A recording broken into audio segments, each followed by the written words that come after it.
What was that? What was that? We are live. Welcome. Somebody please donate to Mute Chance. This is episode 20, I think, of the Coin Jam podcast. We are... and there it is. We got it. There it is. Are you... What the... My man, Sean. There we go. Right off the bat. That's good for a good 5 minutes. Thank you, Sean. Overtime Arcade channel member Sean Kirkshank with a $500 million U.S., not Canadian, super chat donation right off the bat saying, for the Mute Chase Fund, right off the bat. Appreciate that super chat. Thank you, even Sean. said his name wrong, and he can't say anything about it.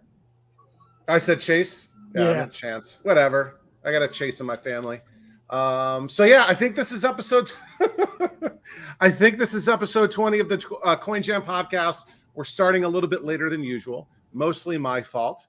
My kids had games tonight, back-to-back games, and I was the announcer. So I've done 4 hours of football game announcing. My throat is sore. My voice is probably destroyed. Hopefully you guys can all hear me. Fortunately, we brought in a special guest today. Excuse me, Dillweed, aka Tayllor. So he'll be picking up my slack. I thought we were also going to have another special guest, but Liam is waving his head no, so unfortunately about that. But we've got an awesome show for you all. Mostly it'll be everyone except me and Chance doing the talking, because all of your super chat donations, as always, will mute Chance's mic, and he won't be able to talk at all, which is great. So appreciate that support. Shut up and take my money. Exactly. Oh, the other way around. Take their money and shut up, right? So yeah. So what you all are probably here to hear about is the incredible warehouse raid that myself and Tayllor and Liam and his wife Sam and various and sundry other individuals were participated in. What was it, 2 weeks ago? I released a video about this last weekend. This was an incredible story. We're going to hear all about how I think it was Taylor's idea to begin with, and then Liam sort of pinpointed exactly where this place was, did all the legwork, and got us into that place. There's a whole story behind that. And then I showed up late because I had to render aid and call 911 because there was an accident on the highway. I know, don't call me a hero, but, I did what I had to do, for good karma there. But that's what we're going to be focused on for the most part this evening. However, we'll still go through all the normal stuff. I'll start by introducing my normal, regular co-hosts.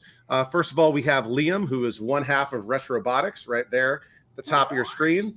Next, we have Kay from Prime Arcade on TikTok and Facebook. And we have Chance from the Canadian Arcade. And our did I say your name right? Or I screwed up. I need to take Sean's donation off so I have a label by your name or by your face so I don't screw that up. You've known me for how long and you don't know my name? I've never met you in person, so you're not Shut real up, to me. Chase. Yeah. So, and we have a very special guest joining us this evening who goes online by the name Dillweed. He has a YouTube channel called The Dillweed. His real name is Tayllor. He's very well known in this hobby for a couple of reasons. He's got an incredible collection, which is very eclectic.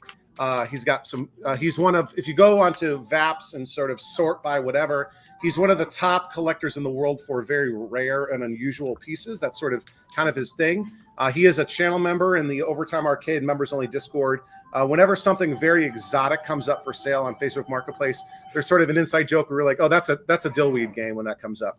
But Tayllor, I don't know if you want to take a couple minutes, introduce yourself, tell people how you got into the hobby, what your collection is all about, plug your YouTube channel, that sort of thing. Yeah. So I've been in the hobby since as far back as I remember. And I really mean like as far back as I can possibly remember. I didn't give one ding dong for Chuck E. Cheese, even though when I was a kid, some people had parties there. I would just always go straight for the one pinball machine in the back. I didn't care about anything else. And if I had an internet connection when I was a kid, this collection would probably be a lot bigger, but we didn't have one when I was a kid. But yeah, and you're not exactly an elderly gentleman. You're a very young guy, Dillweed. I got my first machine when I was 15 years old. Nice. And you're in your 20s still, right? Yep, 25. 10 years. But no, I usually go for the weirder stuff. There's a lot of stuff that I've saved, for lack of a better term, Like this, there's an Andromeda machine right next to me. If I didn't save that, it was literally going to the dumpster. If I didn't save it and dump it, it would not be in MAME. Stuff like that, and it makes me feel kind of happy that a lot of the stuff that I have is just stuff that has been saved because of it.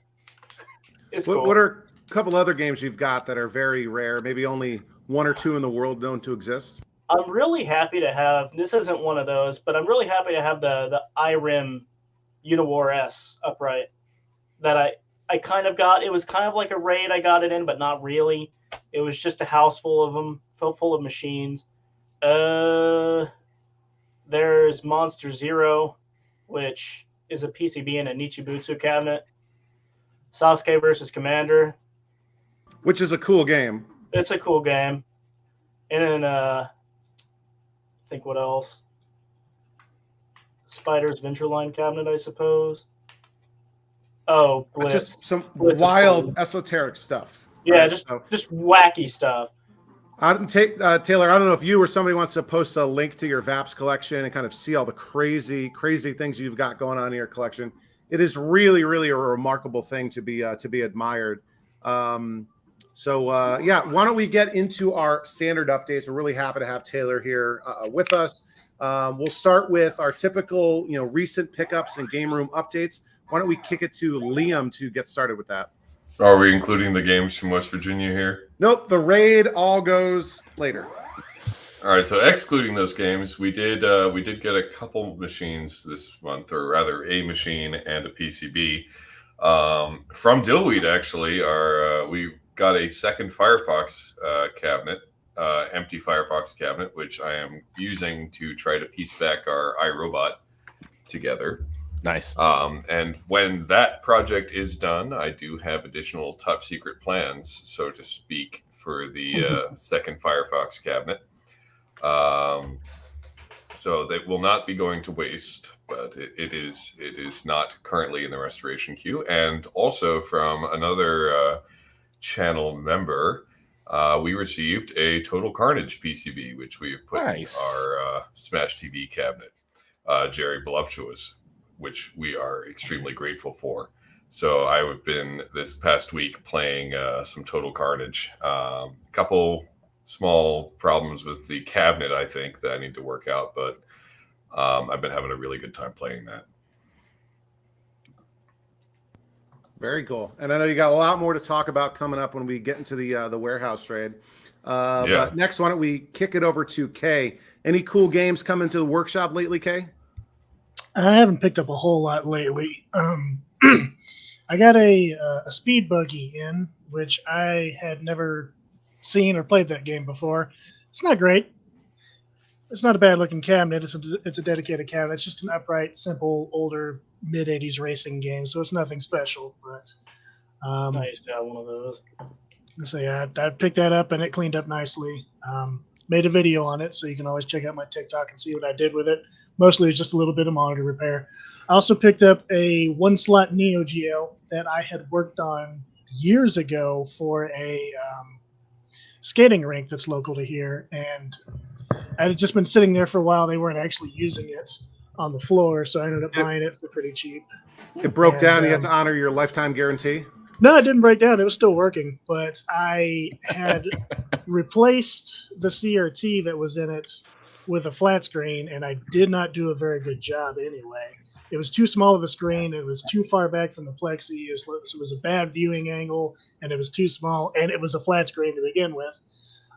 So I had to rectify my previous mistakes, rip all that out, and put in an actual CRT again. So I've got a video on that as well. It had a Fatal Fury 2 cartridge in it. I ended up taking that out and using it for another project. So since it's a one slot, I just slapped a 161 in one multi-card in there. And I figure whoever buys that thing will probably be happy with that, or, find whatever cartridge they want for it. And I also picked up a Data East Jurassic Park pinball machine, which I've been talking about for a couple months now because I've actually owned it for a couple months but hadn't picked it up yet. I had made a deal with a customer where they were giving me a few machines and I was just going to give them store credit, and they redeemed some of that store credit for a sit-down Cruisin' World and a a 60 in one, and I just hadn't picked up the Jurassic Park yet. I picked up 2 Defenders and a Firepower pinball machine, and I want to say something else, like just a generic multi-cabinet. But the Jurassic Park was at a different location, and I hadn't picked it up yet. So I finally picked it up. I've got it in the shop. Haven't done anything with it. All I know is it doesn't work. But cosmetically, it's okay. It's definitely a candidate for restoration. I would like to take the lockdown bar and rails and get those and the legs and get those like sandblasted and powder coated. I'd kind of like to powder coat them a red to match the red in the Jurassic Park logo, and I think that would really help the cabinet pop Nice. because they're just black. Blood Yellow. red. Do yellow. We'll see. Oh.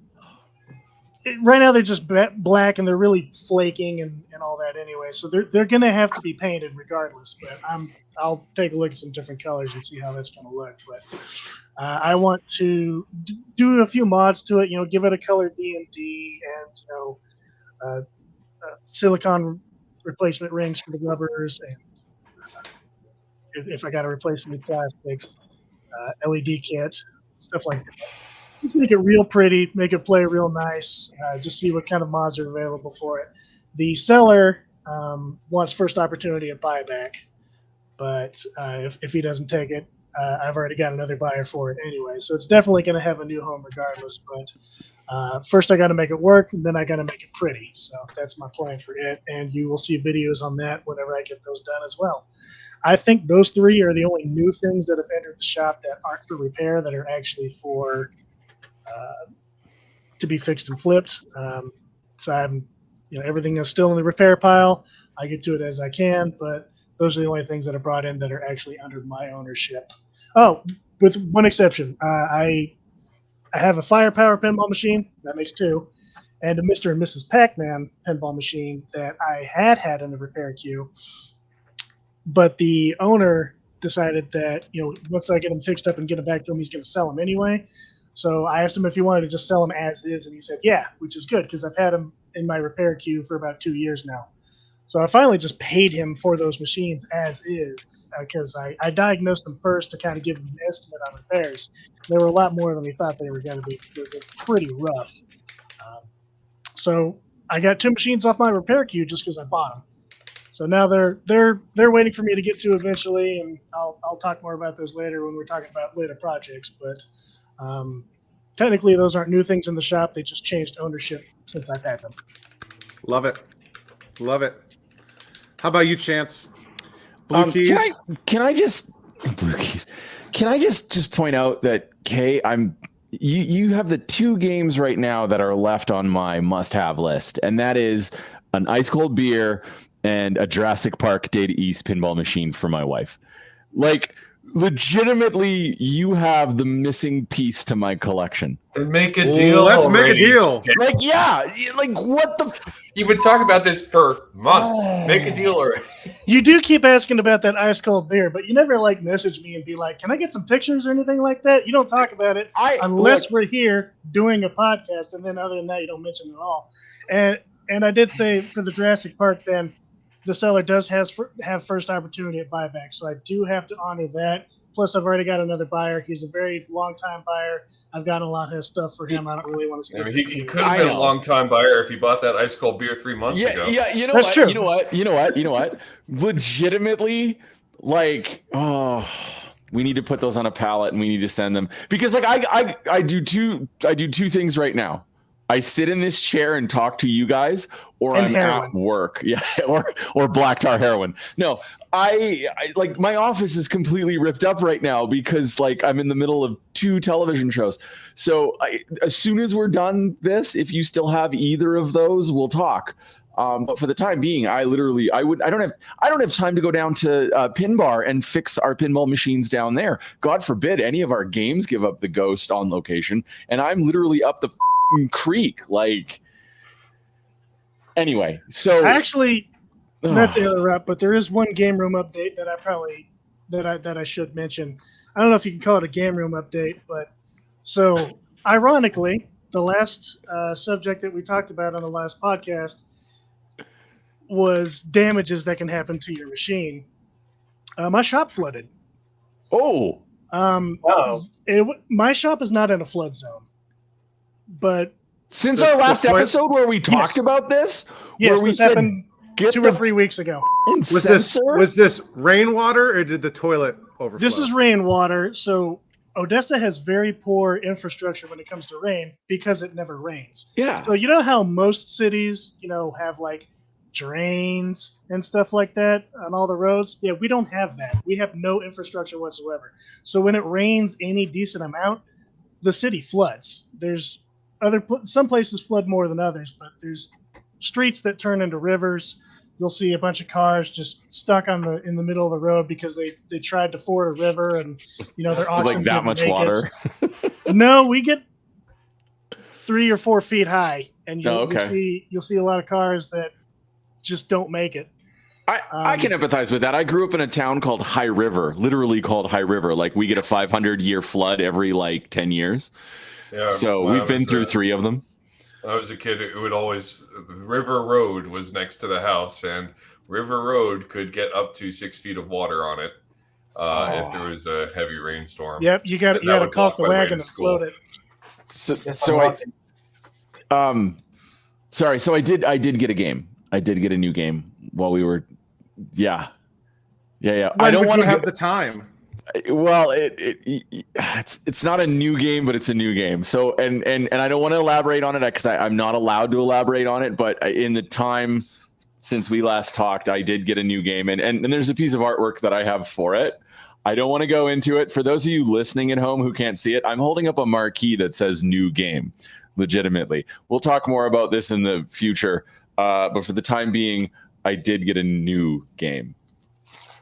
We'll leave it at that. Well, congratulations, Chance. Thank you. At least it's not a Zaxxon. True. Yeah. Dillweed, how about you? Other than the warehouse raid, have you gotten anything new in your collection lately? Yeah. So I got it bad. Probably just about as much as you do. I'm actually going up to Canada, St. Catharines, in a couple weeks. I'm picking up a bunch of Bronze Age boards.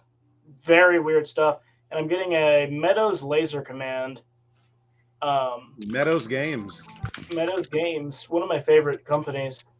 Speaking of Meadows Games, I'm also getting another thing from them, but I can't talk about much of that.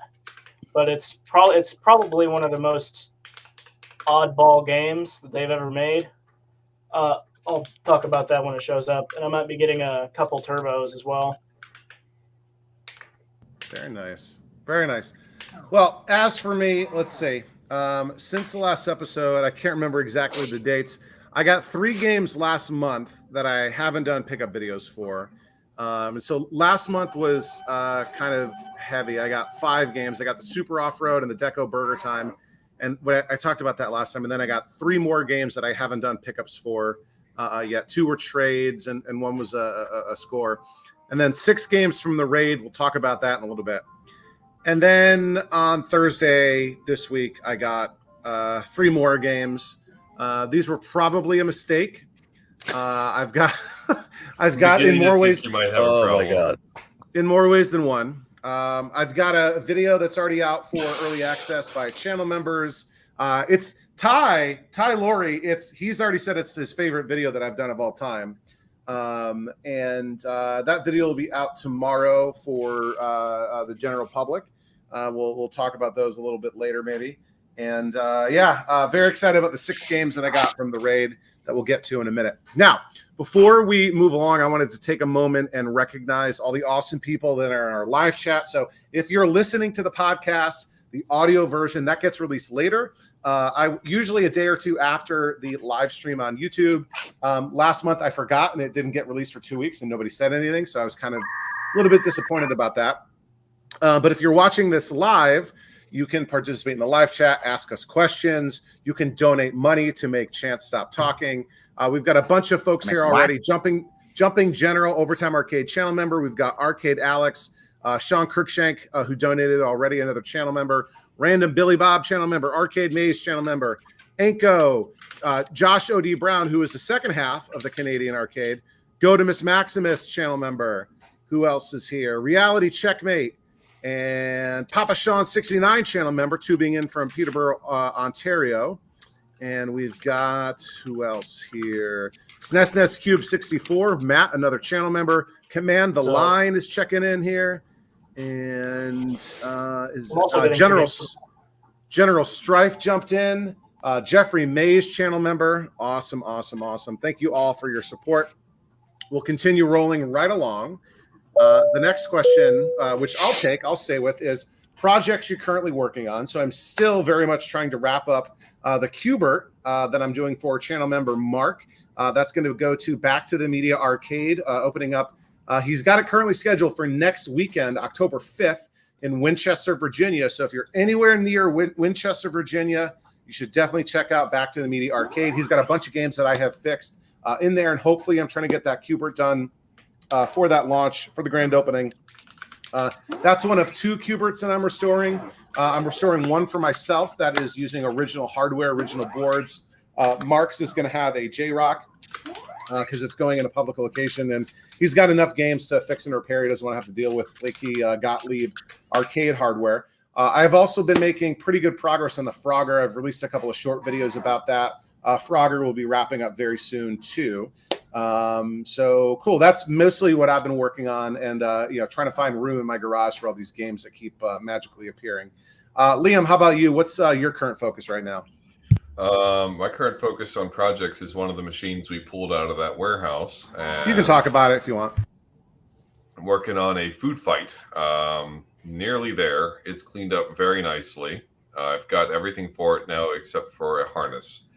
So I'm just trying to figure that last piece out, and it should be good to go. I'm also working on our iRobot. Definitely need a whole host of parts for that.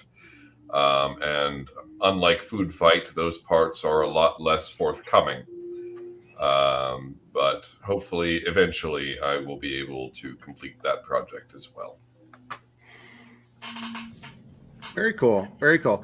Also, by the way, Food Fight just so happens to be the game of the week in the Overtime Arcade channels. Remember, Discord weekly tournament. We do a game every week. And the way it works is everyone who wants to participates. It's all honor system. You submit a screenshot, either take a picture if it's real hardware, or MAME's okay too. And then the first place and the 5th place person both get to pick a game for the next week. 2 games come off of the board, and then we have like a random selection to pick the next game. And Liam, I think, got 5th place last week, and he chose Food Fight, and Food Fight got randomly picked. So that's what we're playing this week. Kate, how about you? Yeah, man. Well, the joysticks makes a huge difference. This one's rigged, man. Yeah. Kay, how about you? What's currently under the knife, or under the soldering iron, as it were, in the workshop? So right now I'm trying to get I'm trying to get my showroom back up to have a few machines in it. I did get a couple thrown in there, but I want a pinball machine done next so I can have a pinball up for sale. And so I have 4 of them that I was trying to go through to determine which one was going to be the easiest. I mentioned having the 2 firepowers. One of them is the one that was brought to me for repair that I ended up straight up buying as is. It suffered some pretty significant damage when it was brought to me because it was just set on the back of a trailer with the legs still on. They hit a pothole, and one of the legs completely ripped off of the machine and took the bottom of it with it. So there's some carpentry that needs to be done to get that back up and running. But before I even get to that point, I got to get the game running again, and it's got quite a few issues, more than I had parts for lying on hand. So I set that firepower aside, decided to look at the other one I've got. Maybe I can kind of Frankenstein them together into one working one. Took a look at that one today, and the MPU and driver board, which are basically put together in one giant board, had suffered some pretty significant battery damage from old batteries that have been left in there. I pulled them out as soon as I got the machine, but the batteries damage is already there. A lot of corrosion on traces and components that had gone down from the bottom of the MPU going into the driver board as well, through the pins that connect the two. So I was debating if I wanted to take the time to go through and replace all the affected components and check out all the traces and, make new ones if I have to, or if I just wanted to set that aside and get a replacement, which is like $500 with those system 11 pins or whatever system that is. Wasn't sure if I want to spend that money on it, so I set that one aside as well. Took a look at my Mr. and Mrs. Pac-Man, and I do have replacement reproduction boards for that already. I had already ordered them. So I've got a replacement NPU and driver board. But looking over it, there's also several other pieces that I know I'm missing, so it wasn't going to be a quick flip. I'd still have to order some cosmetic stuff, and I need to either repair or replace the Squawk and Talk as well. So I set that one aside and took a look at a 1963 Gottlieb Sweethearts pen that I have. Just early 60s pen, Old nothing school. too special. When the ball doesn't shoot out, you still have to push it in and get the ball to release manually. And Nice. you can keep doing it and have 5 balls going at once if you want to, but I wouldn't. Is that a 2-player game? No, it's just a 1-player. So how can it be played by sweethearts? Well, it's also weird because looking at the side art, I can tell that it wasn't original.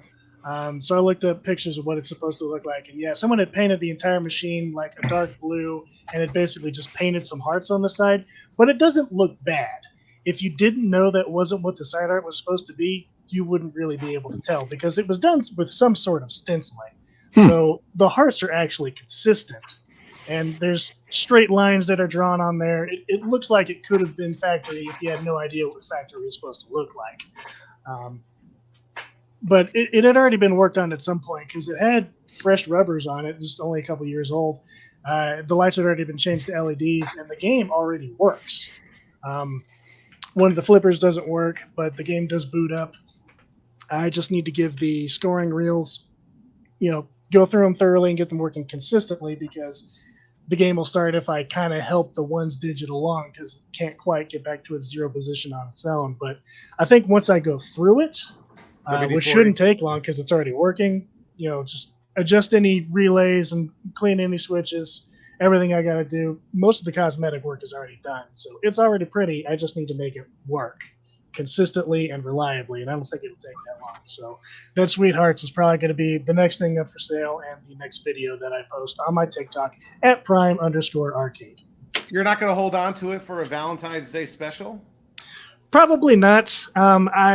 With it being an older electromechanical, it's not going to be worth a whole lot anyway. So if it's going to be the only pinball I have available for sale until I get any of this stuff ready. So I just want to make sure that if anyone messages me and says, hey, do you have any pinballs for sale? The answer is yes. Just this one, and it's old as hell, but I have one.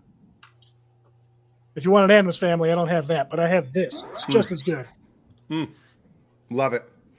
Before we move on to Chance, I just want to say hello and welcome to Dell's Arcade, who is bragging about hanging out with Qbert creator Warren Davis twice in the last month.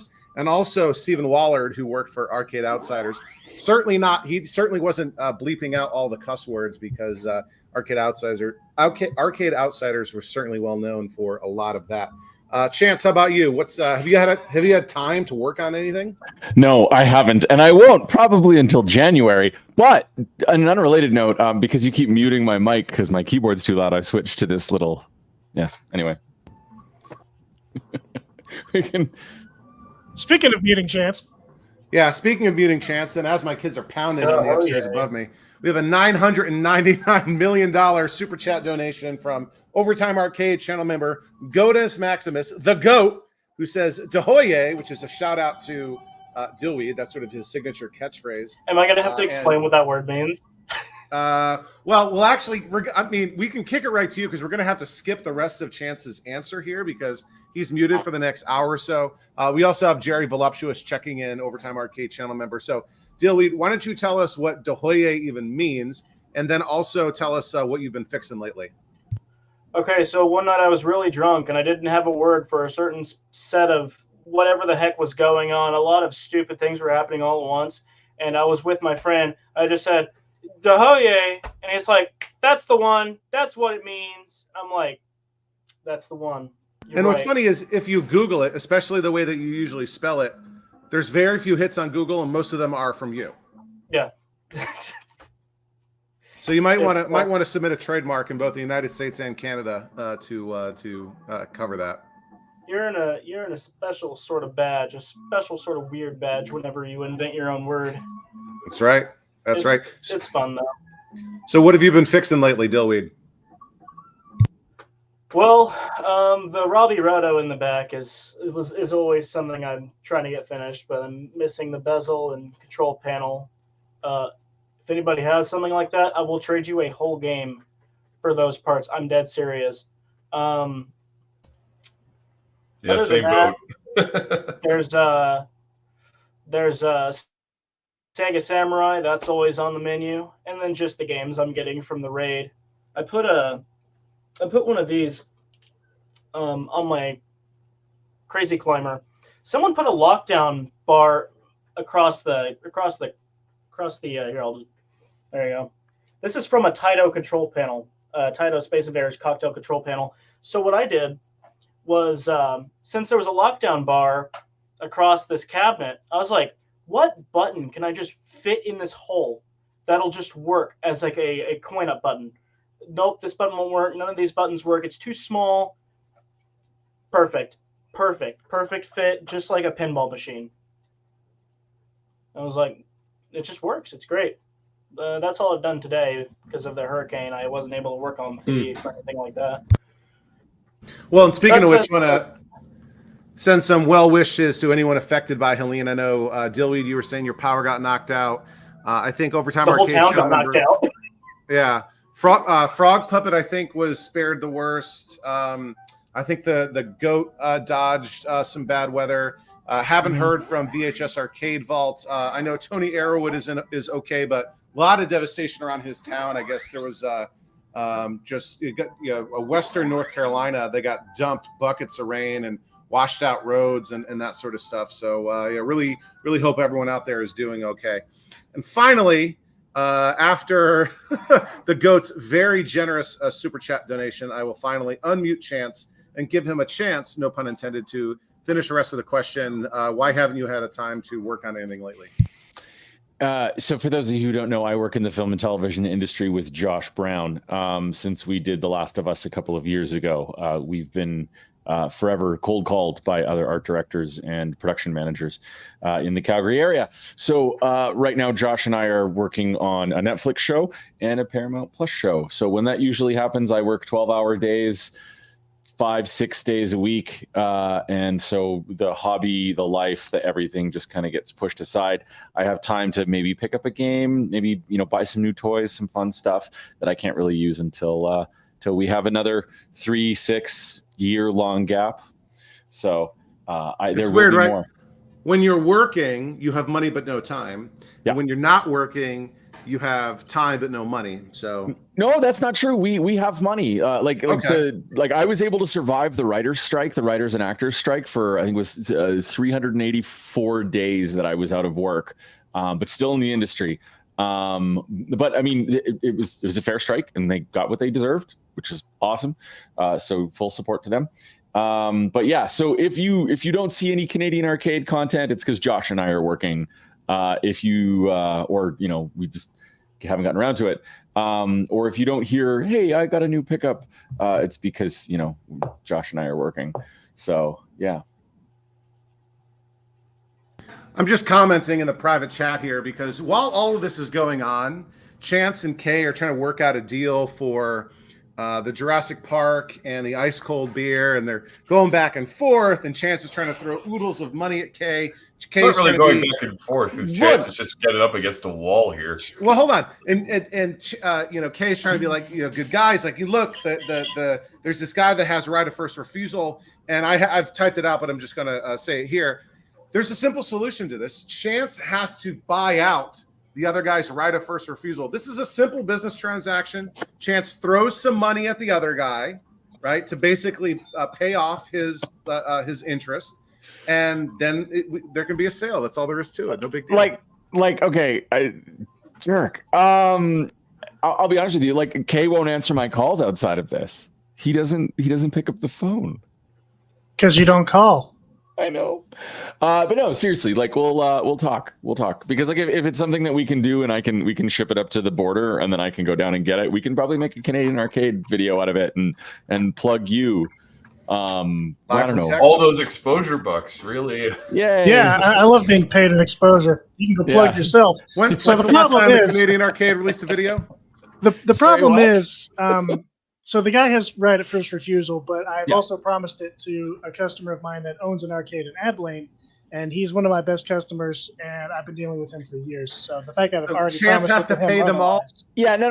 Okay, 500 there. Now look, there is the opportunity that once I get it finished, they're not going to want to pay what I'm asking for, because if you look up this pin on Pinside price guide, it's between $5,000 and $6,000 for a one in great working condition.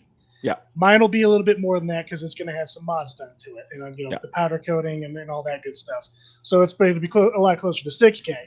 If I tell them that number, they don't like it, and they both pass on it, then yes, it will be up for general sale, and you could totally have it. But I'm not sure if you want to pay that amount for a fully working one instead of a project that you can do the work to yourself. Yeah. Okay. So full disclosure, because we're on this topic now, all joking aside, like if somebody else has first right of refusal, it would be really bad and really poor of me and against everything that I've ever stood for and talked about in this hobby about like fairness to offer them a buyout. Well, no, let's be honest. There are more than just one Jurassic Park pinball machines out there. I want more than anything, like I want to complete my must-have collection. And there's literally different ones. Data East. Yeah, Stern. but the Data East is the only one that I want. And it's not me that I want it. I want it for my wife because that's something that she actually really wants. And we've got the Rocky and Bullwinkle Data East pin that actually has an advertisement for the Jurassic Park pin. And so we've been looking for a Jurassic Park pin to fit right next to it for a number of years. And we will find the one. There's been a couple that show up here in Alberta every once in a while. So I'm not too worried, but I don't want to get in the way. If somebody else has it, that's totally fine. And plus, honestly, part of the reason I want it is because I want to do the work. Like if you've seen what I did to the Data East Rocky and Bullwinkle that I bought off Josh, that thing, it wasn't a piece of garbage. It was a decent pin. He took very good care of it for the years he owned it before I took it off his hands. But now arguably is probably one of the best, if not, dare say, the best Rocky and Bullwinkle pin left alive. And that's the kind of work that I want to do. So if you're going to put work into it and all that, like, no, it's okay. Let those other guys go for it.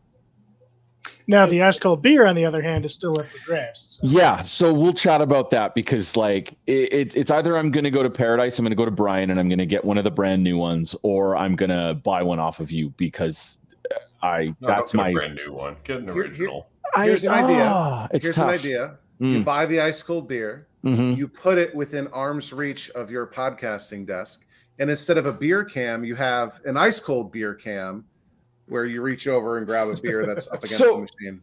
So we could do that because I've got a camera angle that puts it up here.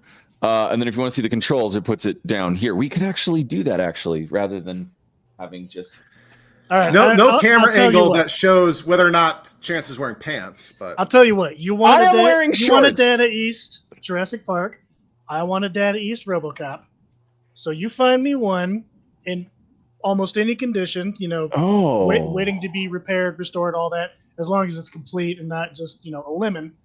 You find me that, trade it for the ice cold beer, even Stevens. I could probably do that. If you don't get the Jurassic Park from him, the drive-in down here has one. If they ever let it go, I'll let you know. Well, it's just getting it up to the border, right? Like that's the only problem. And then I gotta lie to the border crossing guard, like, yeah, it's for parts, right? Like it's a lot of risk on my These videos are recorded. Oh, son of a but in all honesty, the Jurassic Park pins do come up here every once in a while. We've got like half dozen of them floating around the community.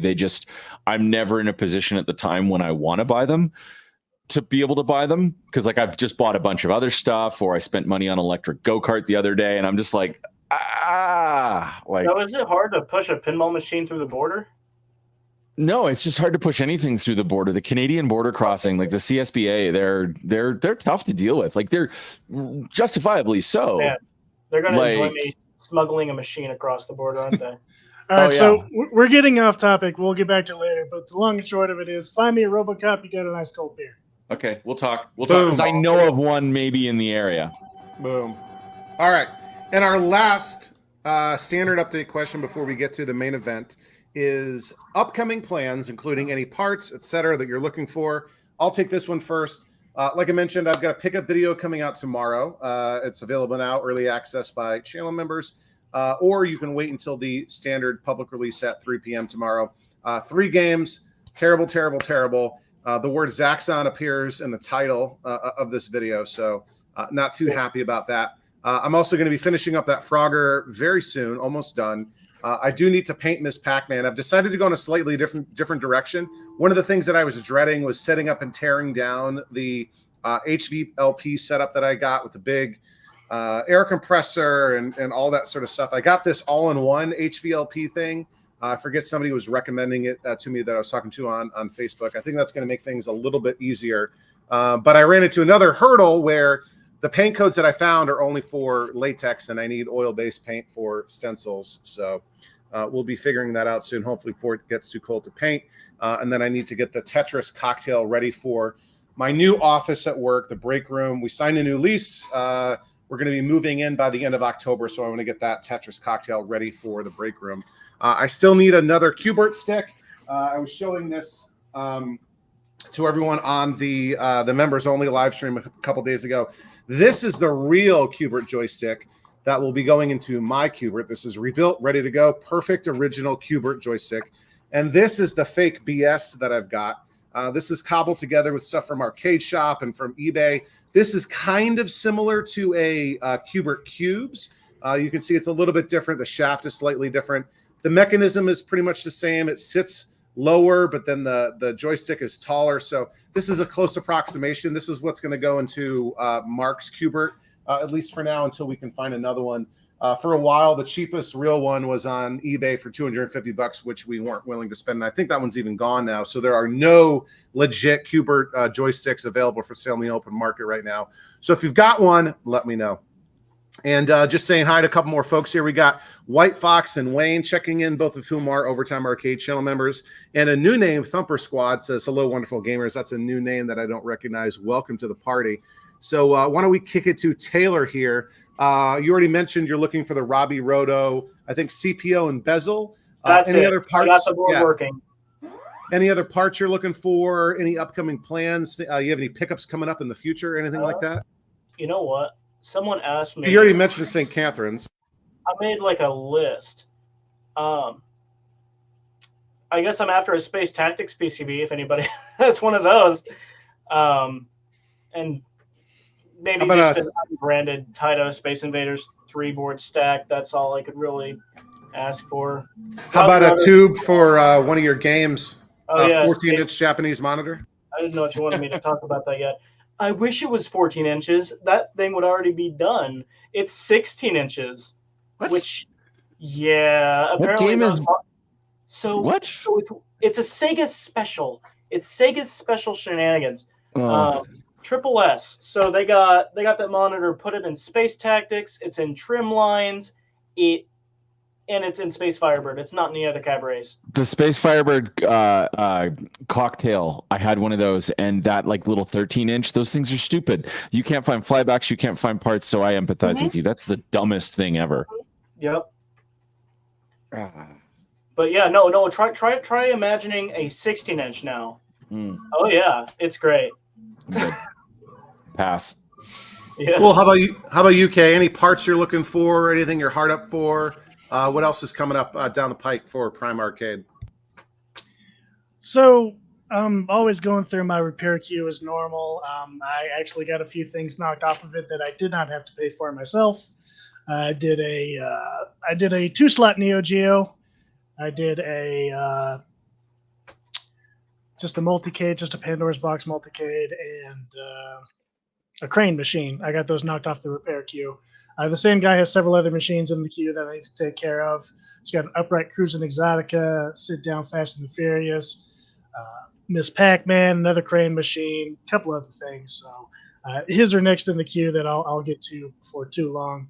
I didn't do any videos on those previous ones because they were real quick and easy repairs. And by the time I'd already fixed them, I was like, oh, I didn't film anything. But there wouldn't have been much to film anyway. I think people like the basic stuff, though. Well, You know, even things like putting a new switching power supply in or fixing something. I think people like the easy stuff.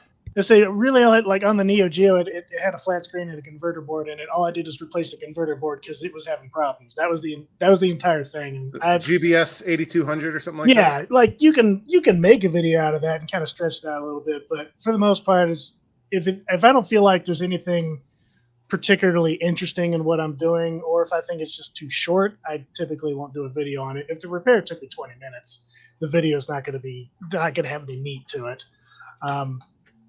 But there's other machines that I need to get to that are mine that I'll be putting into the showroom and to fill space to have things to sell. I got a pair of Cruising USAs I need to work on. I've got a Robotron 2084. Do those link up? Yes, they do. What else? I got The a Robotrons Galaga. don't link up though. The Robotrons. No, you can have 2084 Robotrons and none of them will link up to each other.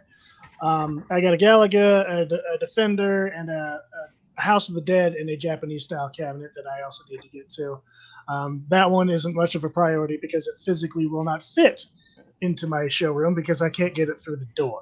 That will sit at a small designated space I have on the wall next to the showroom because I've got a Virtual Cop 2 that's sitting there because it also wouldn't fit through the doorway of the showroom. So you'll probably see videos for most, if not all of those whenever I get to them.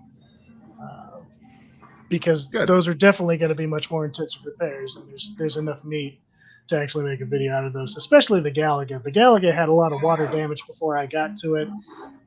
Not any better now that the shop got flooded too, which I make it sound worse than it was. Yes, my shop was under 3 inches of water at one point, but it was a very short amount of time. And I got there and started opening up games and setting up fans and stuff like that. And for the most part, there was very little damage that really happened. If a cabinet was in decent shape, you know, the water didn't do much. If it was already water damaged, it didn't help it any. So I was already planning on cutting off the bottom few inches of the Galaga anyway. So I'm just extra going to have to do that now. But that Galaga also has like a 4-in-1 board and a old computer CRT shoved into it that's basically like screwed into the bracket with wood screws. That one's going to need a lot of work regardless. So that's definitely enough for a video on that. Sounds like a lot of meat, and you don't want to leave your fans disappointed. Prime Arcade fans expect the meat. That's true. It's kind of like Arby's. We have the meats. So Here you go. R.I.P. Darth Vader. All right. Before Chance soils himself, we'll kick it over to Liam.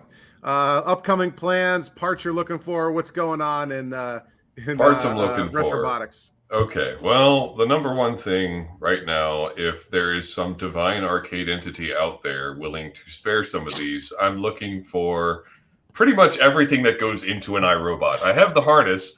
I have a cabinet. You got most of the outside and none of the inside. Most of the outside. I need a PCB. I need a joystick.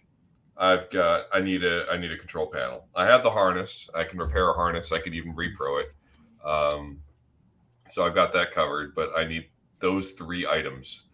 And if anybody has an Atari Hall Effect joystick lying around and wants a food fight joystick, I have one that I am using. I'm going to be using as a spare until a Hall Effect joystick lands in my lap. The other thing that I need right now, I'm still trying to figure out, I've got a couple leads, but nothing has come to fruition yet, is a food fight harness. I have a Dig Dug harness, and if all comes not, I will modify said Dig Dug harness to work for food fight. Pretty much every pin needs to be moved on it, which sucks, but geometry-wise, it's a pretty similar layout. So we'll see. And just do it. Like at this point, just do it. Or just make one.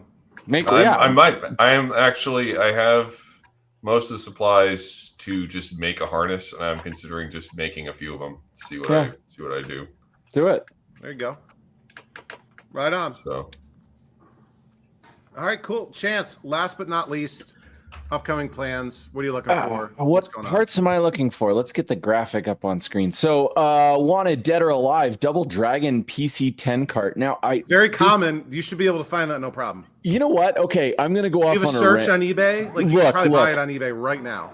I don't want to go off on a rant here, aka Dennis Miller style, but I actually found a Double Dragon Play Choice 10 cart. I had to pull it up because it's gonna. Anyway, I found one. And from a notable collector that some of us do know, who will go unnamed for this. And he was selling a bunch of Play Choice 10 carts recently on Facebook. And I got in quick. I said, hey man, I'll take that and I'll take the other one. And he's like, yeah, okay, cool. Like blah, blah, blah. Let's make a deal. And I said, like, you know what, like, can you just tell me the size and shape of the box? Because again, longtime watchers of this channel and the podcast will know that I am really good at logistics and shipping. So I'm like, just tell me what the size and weight of the box is, and I'll just pay you for it, whatever you want, and we'll go. And then he's like, ghosted me. And because I basically said, well, okay, well, maybe I don't want some of those other carts. I just want the one cart because his price was a little high. And I'm like, okay, it was a negotiation phase. Dude just ghosted me. So really frustrated about that. So almost had the Play Choice 10 cart. He didn't have an RC Pro AM cart, but I'm looking for one of those. He also had a Metroid cart.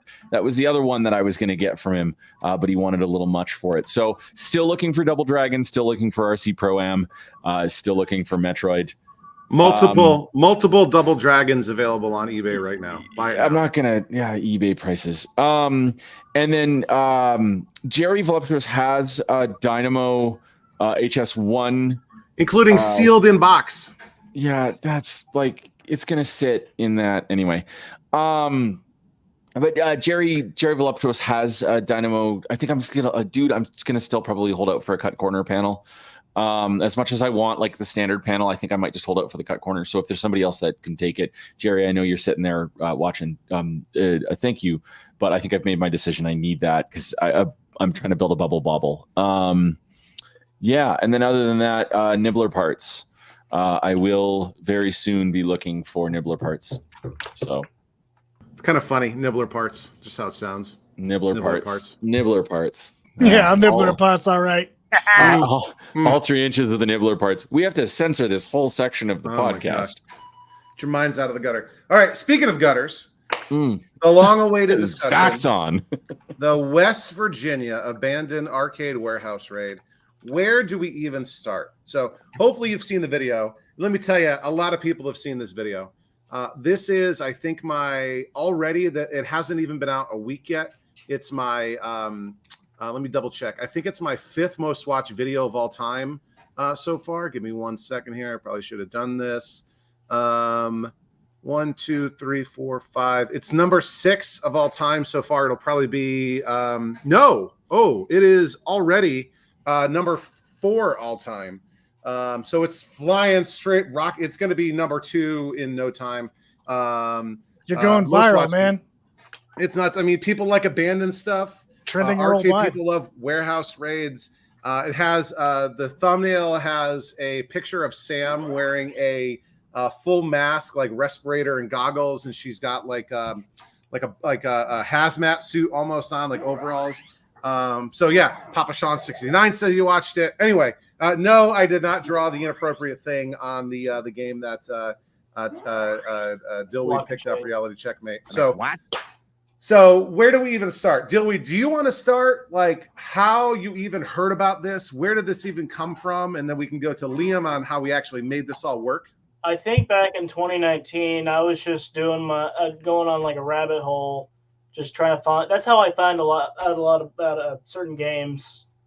And this video popped up, and this video, I found it before, I guess, urban exploration became a thing. But the video came out just before, like, the whole urban exploration clickbait video crap came out. So like, yeah, these are like people that go and whether with authorization or not, go into abandoned buildings, dilapidated places in Detroit or wherever, and just take videos of the urban exploration. and I was just like looking at the video, and I'm like, okay, this is clearly like a real thing that is happening. These are real games. This isn't like fake-ola crap. And I tried so hard to find this place. I did a little bit of research myself before I came to Liam about it. I tried to map it out on like paper the same way he did Google or Excel. I forget what you used. But I tried mapping it out on paper. I figured out where the guy was, like where he lived, what town he lived in, and I could discern that it was within at least a 1.5 hour radius, because all of his other videos and all of the other locations, because sometimes he gave the locations away in his videos, were all within a 1.5 hour radius. And yeah, that's about as far as I got. 6 years later happened, or rather 5.5 years later happened, and I went to Liam, and he... How did you guys even get started talking about this? Oh, I found a Bosconian in the Dakotas. Somebody on Reddit posted a picture of a Bosconian in an abandoned restaurant. And for funsies, I figured out the street address of that restaurant. And did you ever get that Bosconian? No, it's in Dakota. It's North Dakota. I'm not going to go up there. And so that conversation triggered a memory for Dillweed about the because I was talking to I'm sorry. I'm sorry. You'll go to Florida for termites, but you won't go to the Dakotas? That's a different kind of drive. That's a different kind of drive, man. That's a different all right. Yeah, they don't have termites there, so why would you go? Yeah, exactly. Yeah. Wow. Yeah. And about a month later, he messaged me. He's like, hey, guess what? And I'm like, what? Wait, no. And he says, I fucking found it. Sorry. That's how we worded it. So Liam, how did you figure out where this place was just from the video? Well, I tried a few different things. From the video, there's a little section where the guy shows outside. And outside, all you could really see is a couple trailers, a building that had like a green roof, a railway track, and a transformer box and a telephone pole. And it's weird. The way he filmed it in such a way, it's like he wanted you to find it. But out the window and stuff. So eventually, what I ended up doing, to make the longer story of finding this place a little shorter, we got time. You can drag it out. I found a database of railway crossings in West Virginia that included some nice, useful GIS information. And I wrote a program. GIS stands for Geographic Information Systems, or Geospatial Information Systems. I was able to put together a program which basically categorized railway crossings in West Virginia to match what I saw in the video, and ranked them in priority, weighted with the distance from where we thought this guy lived. Like any engineer worth his salt would, of course. Wow. Obviously. It did cough up the GPS coordinates of this house on like the 12th try or something. Darker. And what's lucky is that the road it was on was just so happened to be mapped on Google Maps. Like if you go Street View, there are a lot of streets in that town you could just not go through. So it's real boonies. And so we were able to look at it from Street View and confirm that it looked exactly like it did on the video. This was not exactly a thriving metropolis, right? How would you guys describe this town that this building was in? There was a gas station. That's it. There were houses. So it's like, people will talk about like this is a one stoplight town. I don't think there were stoplights in this town, right? Just stop signs. Nothing. Did you see a city limits sign that had an estimated population? We saw it said the town name. That's it. But so you figure out the building, and what do you do next, Liam? First thing is figure out who owns said building. So looking through property records. And as it turned out, it was the town that owned it. It had fallen into tax repossession, and it was now officially owned by the town. So that meant instead of Town. negotiating with Which is both a good news and bad individual, news. Yeah. we would have to negotiate with the city government or the town government. By the So, way, City Hall was just a house.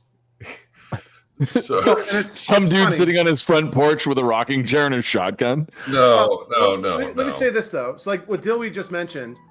So tiny town, Get off and my there was land. a single building that was the town hall, police department, and like every town government entity was in this tiny little building, right? Isn't that just a And- farm? No. I mean, right. But and So- what's funny is, so jumping ahead a little bit, we had a ton of back and forth, and the mayor was making everything seem like it was really difficult and it would take him forever to do. He said And the games as were all trashed. Well, and he's like, yeah, well, he's Well, like, no. So but the building was the town hall was like 200 feet away from this building. So he did send someone down to look into the building, and what was reported back to him was that everything was trashed, which I was Nothing incredulous, as I assumed that one person's definition of trashed and irredeemable might not just be my definition of trashed and irredeemable.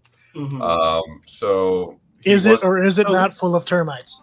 So Liam sent him a picture of my garage, and the mayor was like, "That looks exactly like this building." That is my definition of trash and irredeemable. And we'll get to more about insects and games and my definition of irredeemable later. But he did eventually go down there and go into the house and take photos for us, which showed that at least some of the games were still there. So that was go time, so to speak. So it was trying to figure out how we could get the games. And the mayor was not opposed to letting us take the games. He was on our side. Just outright, like yeah. do them a favor, Wow. clear them out. You know, if they want to sell or demolish the building. Y'all want to come take this junk? Like, But it was Except it had to we go to needed the town hall. we needed to get the town council approval, and the town council wanted to auction these machines. I'm sorry. In the chat, if you hear a banjo, run. Nico. The town council is just the mayor's granddaddy. Ding, ding, dong, deliver. Oh, No, my no. God. The mayor was very nice to us. But so we had to get the town council approval. They wanted to auction, and we said no. You know, there's obviously in some of these games there's value if it's restored, but the amount of time, energy, and money that it would take to put these things back together, even in the condition we thought they were in, which was better than the condition that they were, would outweigh most of that. You do this for passion, you don't do this for profit. Most auctioneers probably wouldn't Maybe you take the don't. lots. Yeah, they wouldn't Most even go auction- in there. Yeah, most auctioneers would look at it and say, "We're not touching this stuff." So we waited a couple months after that, just biding the time, and then we messaged him back and said, "Hey, here's a cash offer. We'll come in and take the games." And he went to the town council and said, "Well, there was another guy who offered more, but he didn't come up with the cash. So if you've got the cash, come get the games." And that was on like Friday. That was like Thursday, Friday that we Yeah. figured this out, and then it was like, okay, it's go time, So everybody. we had Get a to trailer, ramble. get a trailer, going down there right now. Well, I got a And I trailer almost- before we knew if we were going Sunday. and I almost didn't get a trailer. I reserved one, hmm and I was going to pick it up on Saturday because they're U-Haul's closed on Sunday, so I was going to pick it up on Saturday.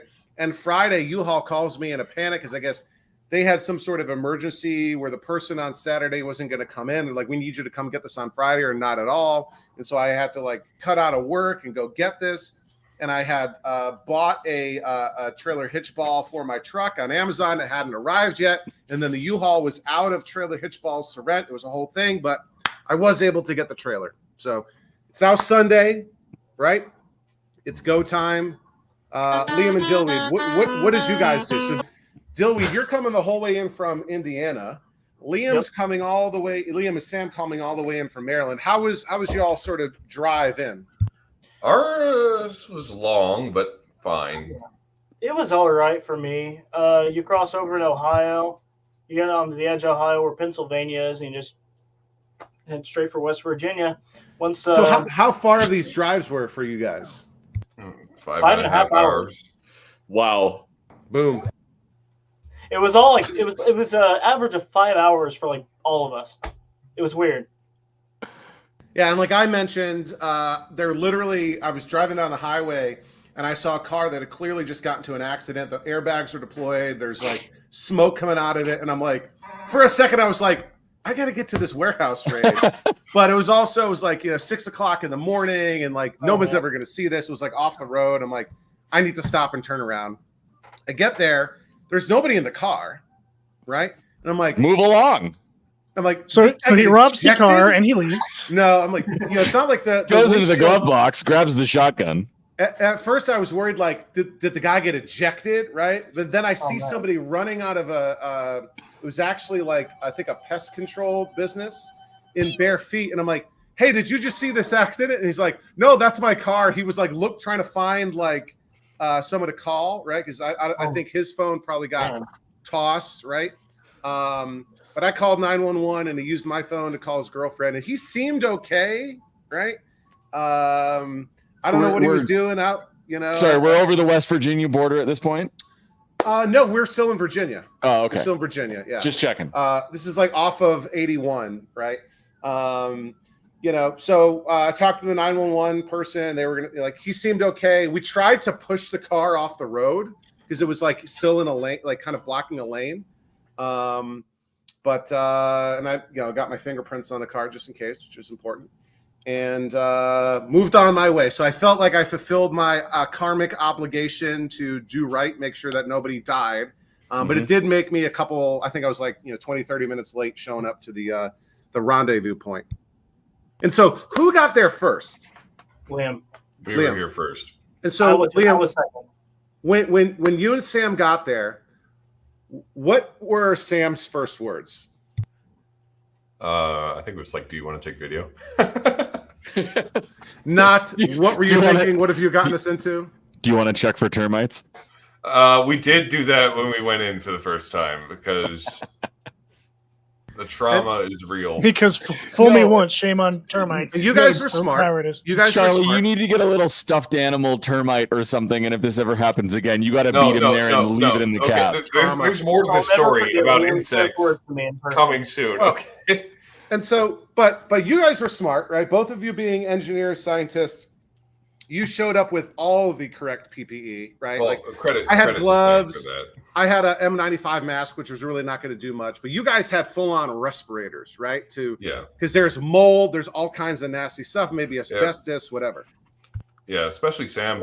Sam really took it very seriously. He was dressed up with the respirator, goggles, full-on jumpsuit. I really should have done the same, but I did not. Well, radiation pin. You get there, and the mayor lets you in. Yeah. And when you first open that door, what's the response? Chaos. It was worse than the video by far.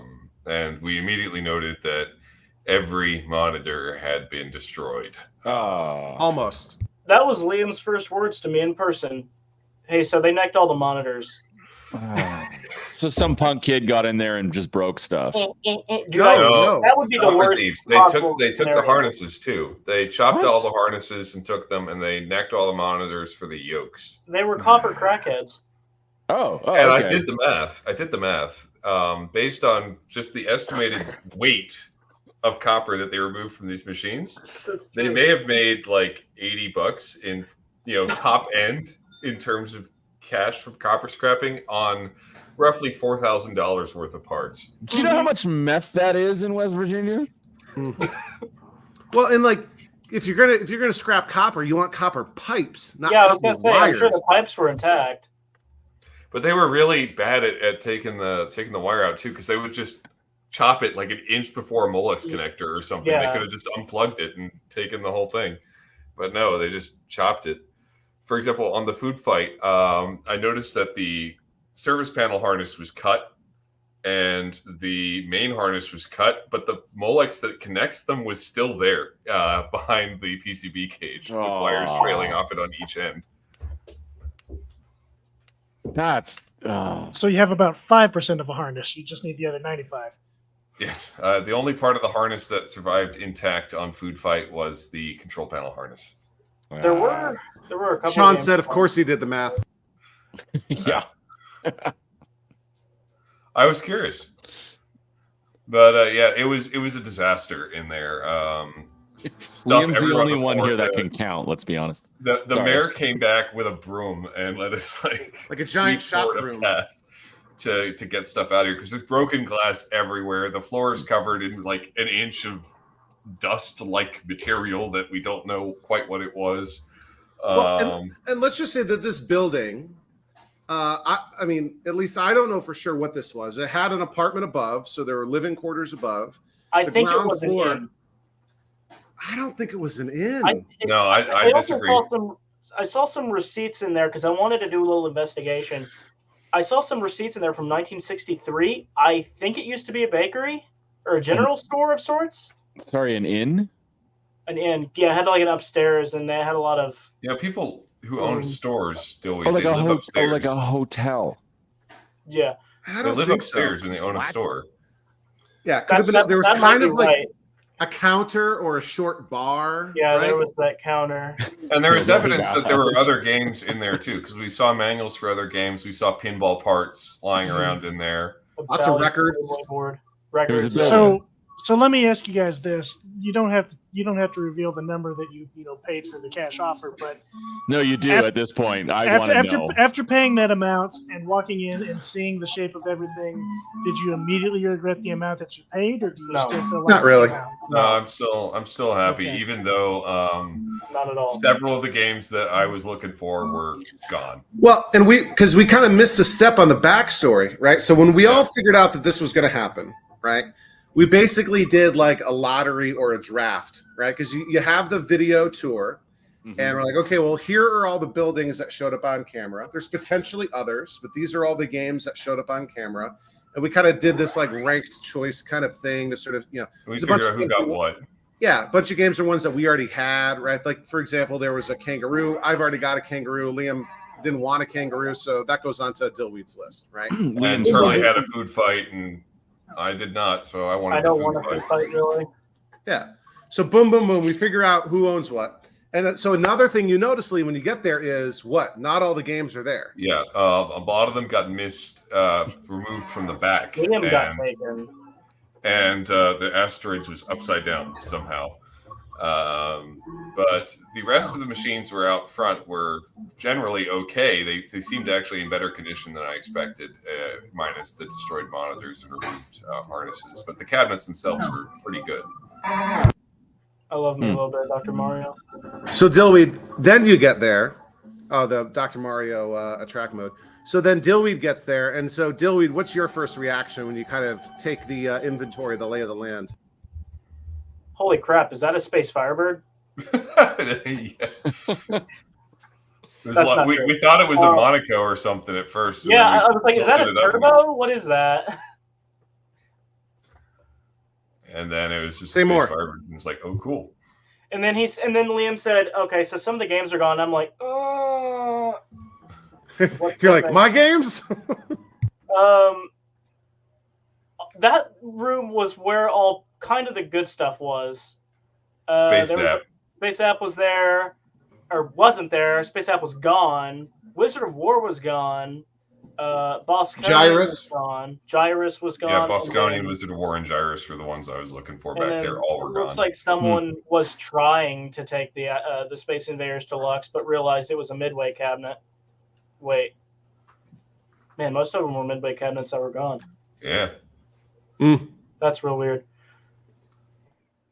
But no, I guess no, that was weird. So I don't know how they got him out of there. Honestly, it sounds like more trouble than it's worth to get him out of there because you have to go up some really sketchy steps, and then there's trees and there are beer bottles everywhere. However, they did that, I don't know. This building had been abandoned for decades, right? Yeah. Like I wanna theoretically, say- there was a lock on the door, but there was nothing preventing anyone from coming and going from this building. Oh, dude, wonder- a hobo jimmying, like they can get anywhere. But anyway, so we started going through and trying to sweep up the crap on the floor and just pulling parts out of the detritus littering the floor. Like I'm shoveling crap out of the way with Sam, and Dillweed just walks over like, hey, here's a food fight PCB. Food fight joystick, not the PCB. Hey, is this a food fight joystick? Yes, it is. Give me that. Here you go. Yeah, exactly. We found what was the PCB that we found for you? Was that the lock and chase or The lock and chase board? Because I was wondering where that was. It was just on the floor. So then I show up, right? And so you guys, Liam and Sam, have their truck with a U-Haul trailer. And then Dillweed has his truck right behind with a U-Haul trailer. So I pull in behind with my U-Haul trailer. We got 3 in a row. And Dillweed runs right up to me and he's like, all the monitors are necked, except for the Battlezone Cabaret that you guys had already pulled out and was out on the porch. And Dillweed was so excited to like flip the bad news and say they're all necked except for this one right here. And it's amazing that this tube wasn't necked because it was missing the top. The top of the cabinet is gone. The monitor is fully exposed. And so there was nothing that would have prevented a copper scrapper from just reaching in and grabbing and pulling out the yoke. And Battlezone being a black and white vector, and this being a cabaret, it has a Geo 501. What is it? Worst monitor ever. Geo 5 805, right? Yeah. So it's 13 inch. Atari claimed it was 15 inch. 13 black inch and white box vector. of crap is what it is. Well, I think it's just fine. I have not. It works great in my asteroids. Do you want to come fix mine? I would love that. Well, you might be a little far for a service call. Find a friend who's good at fixing monitors, Chance. I do. His name's Adam McKay, and he's fixed it like 4 times. Adam's the best human being. Anyway, I digress. Yeah. Sounds like he's taking you for all your money. Yeah. So that was great. I was very, very happy to see that, and also, I lucked out because in this draft, let's just say, there was a lot of pleading and a lot of heartfelt whatever. And there were some games that I wanted that I relented on. And I got like a compensatory draft pick where like there was a basement. We thought there might be stuff in there. Right. Not on video. And so I was going to get first pick if there was any games in the basement, like the basement at the Alamo. Turns out it really wasn't a basement. It was more like a really tall crawl space. Like you could get in there, but not stand straight all the way up. You could stand up straight. I walked around in there. It was big. It's just nothing in there. Math dungeon. And Math sex dungeon. But fortunately, all of the games on my draft list were in fact there, right? But many of them, I think the only one that was intact was the Battlezone Cabaret, and all the other ones, necked tubes, missing harnesses, missing PCBs, completely only gutted. 2 games in there that were intact. Yeah, the other one being what, Dillweed? That would be that. That's the wrong hand. There it is. That's Kangaroo. I don't know why they stopped at Kangaroo. In fact, they almost got to it. Like the coin door, they started snipping wires because why would they bother to unplug the space connectors? Probably got spooked and ran away. Even tweakers don't want to play Kangaroo. Nobody wants Kangaroo. I kind of wish they would have got spooked halfway, or rather spooked at the very beginning. But at least they didn't touch one of the thieves they didn't touch. And it was the one that was like molding into the ground, the one that was falling apart and destroyed. And also the jungle hunt. They still got the yokes out of them though, but the harnesses were still there. Wasn't there also another bonus inside one of the Jungle Kings? Yeah, a raccoon skeleton and a whole bunch of moths. Well, and what I thought was hilarious was the mayor came in towards the end and kind of checked up on us again. I called it a corpse. Well, and we'll get just a corpse. Let me say it, right? A corpse in a game. So the mayor comes up and he's like, "How's everything turning out?" And Liam's talking to him because he's the one that's been engaging with the most. He's like, "Oh, everything's good. We did find a corpse inside one of them, though."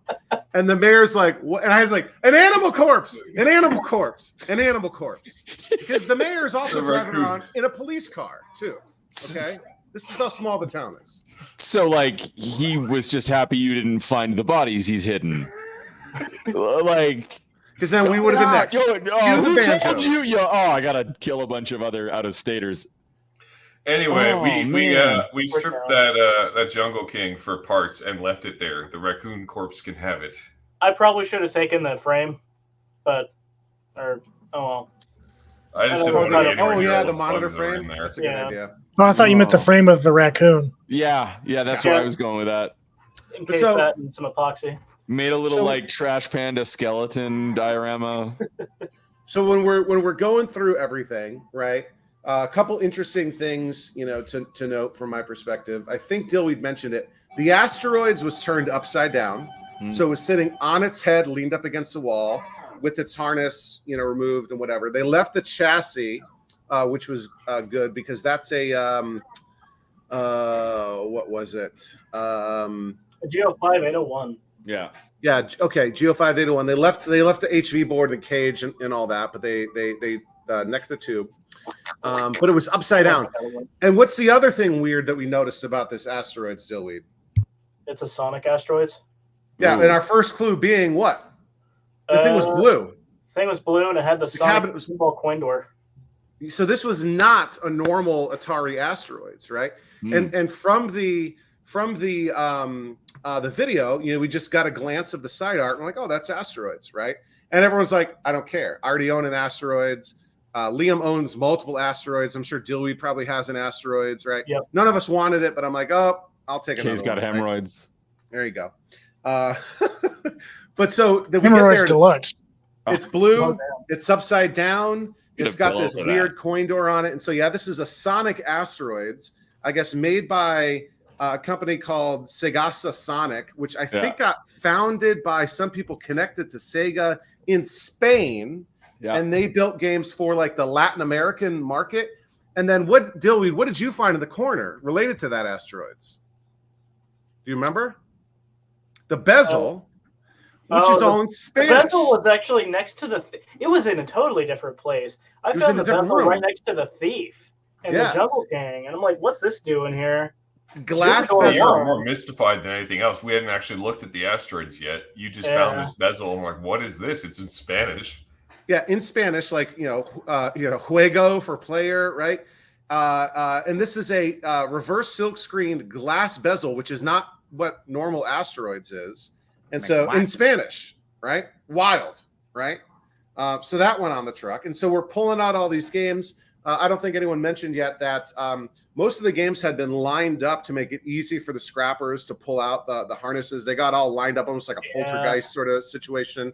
We also found some other weird stuff in there. There was some kind of black and white poker game. There was a puck bowler, some little mini pool table, and Dillweed, you mentioned it. There was a game that we didn't know about, a Sega Gremlin Cabaret Space Firebird. Why don't you tell us a little bit about that? So Sega Gremlin Space Firebird, especially in the Cabaret, that's the last thing I expected that to be.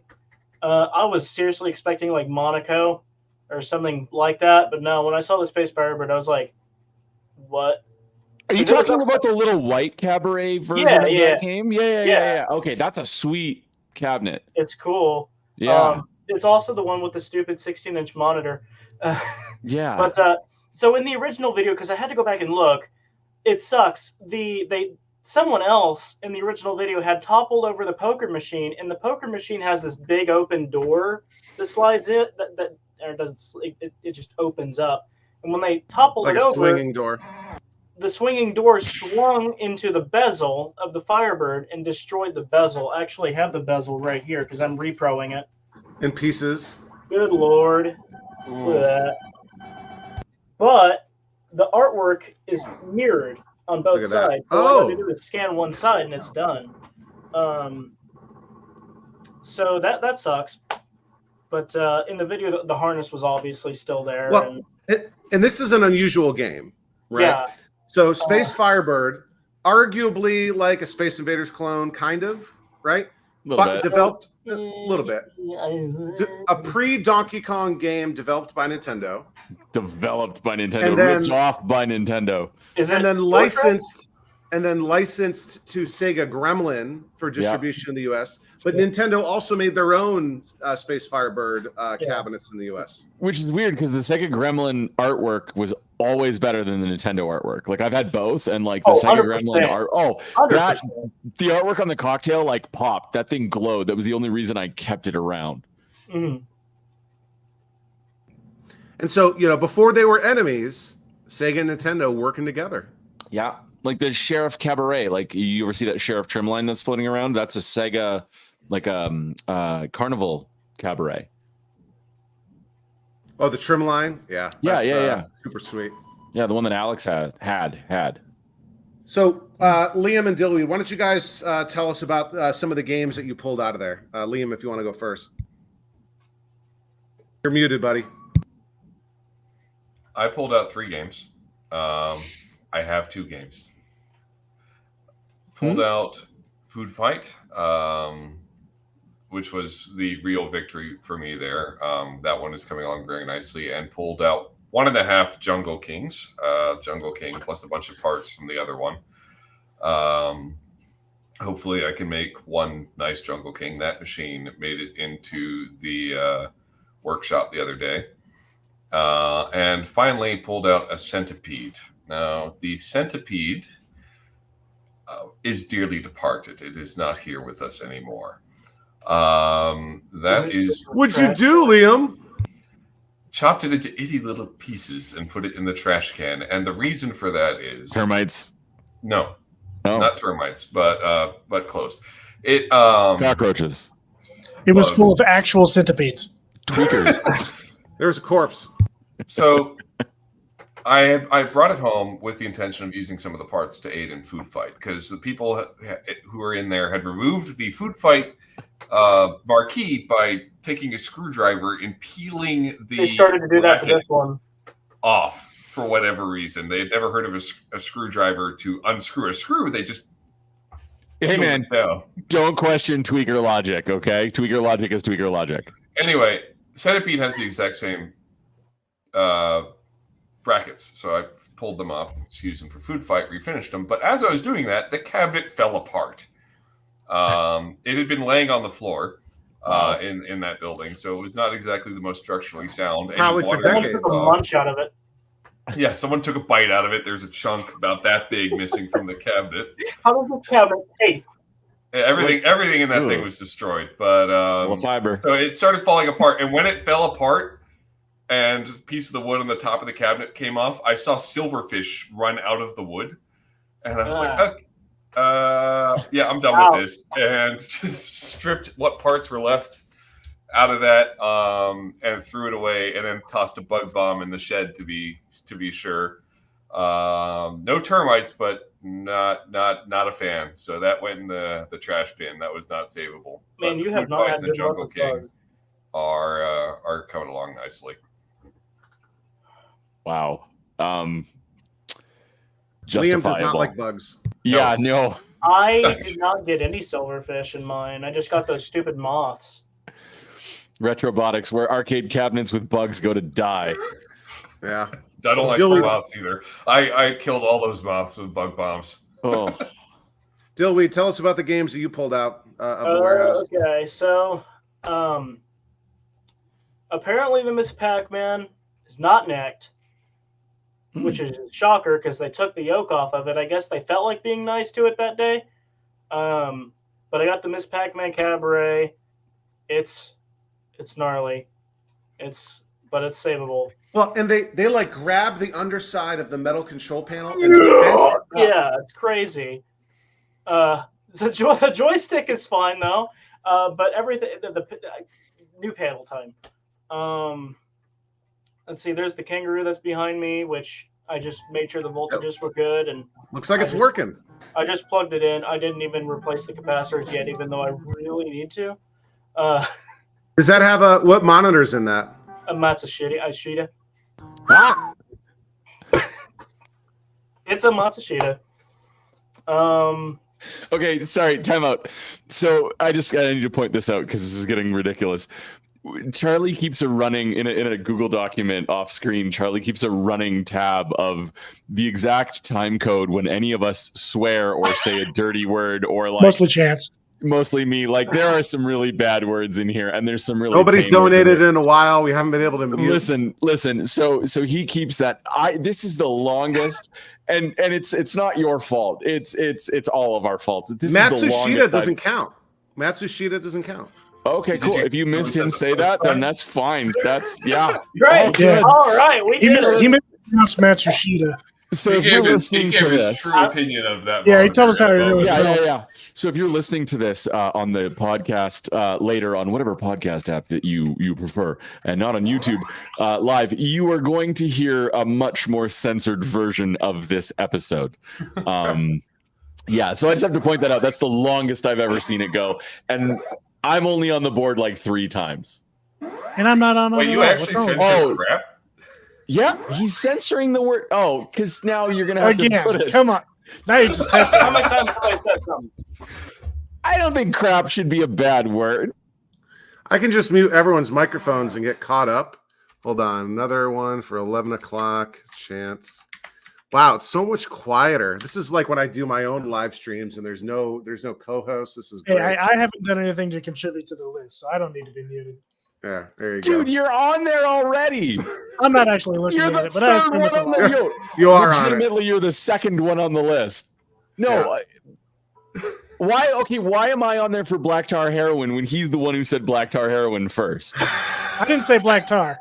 Oh, sorry, you said heroin. Off the rails now. Are you saying that heroin's not allowed? Am I on the list twice now?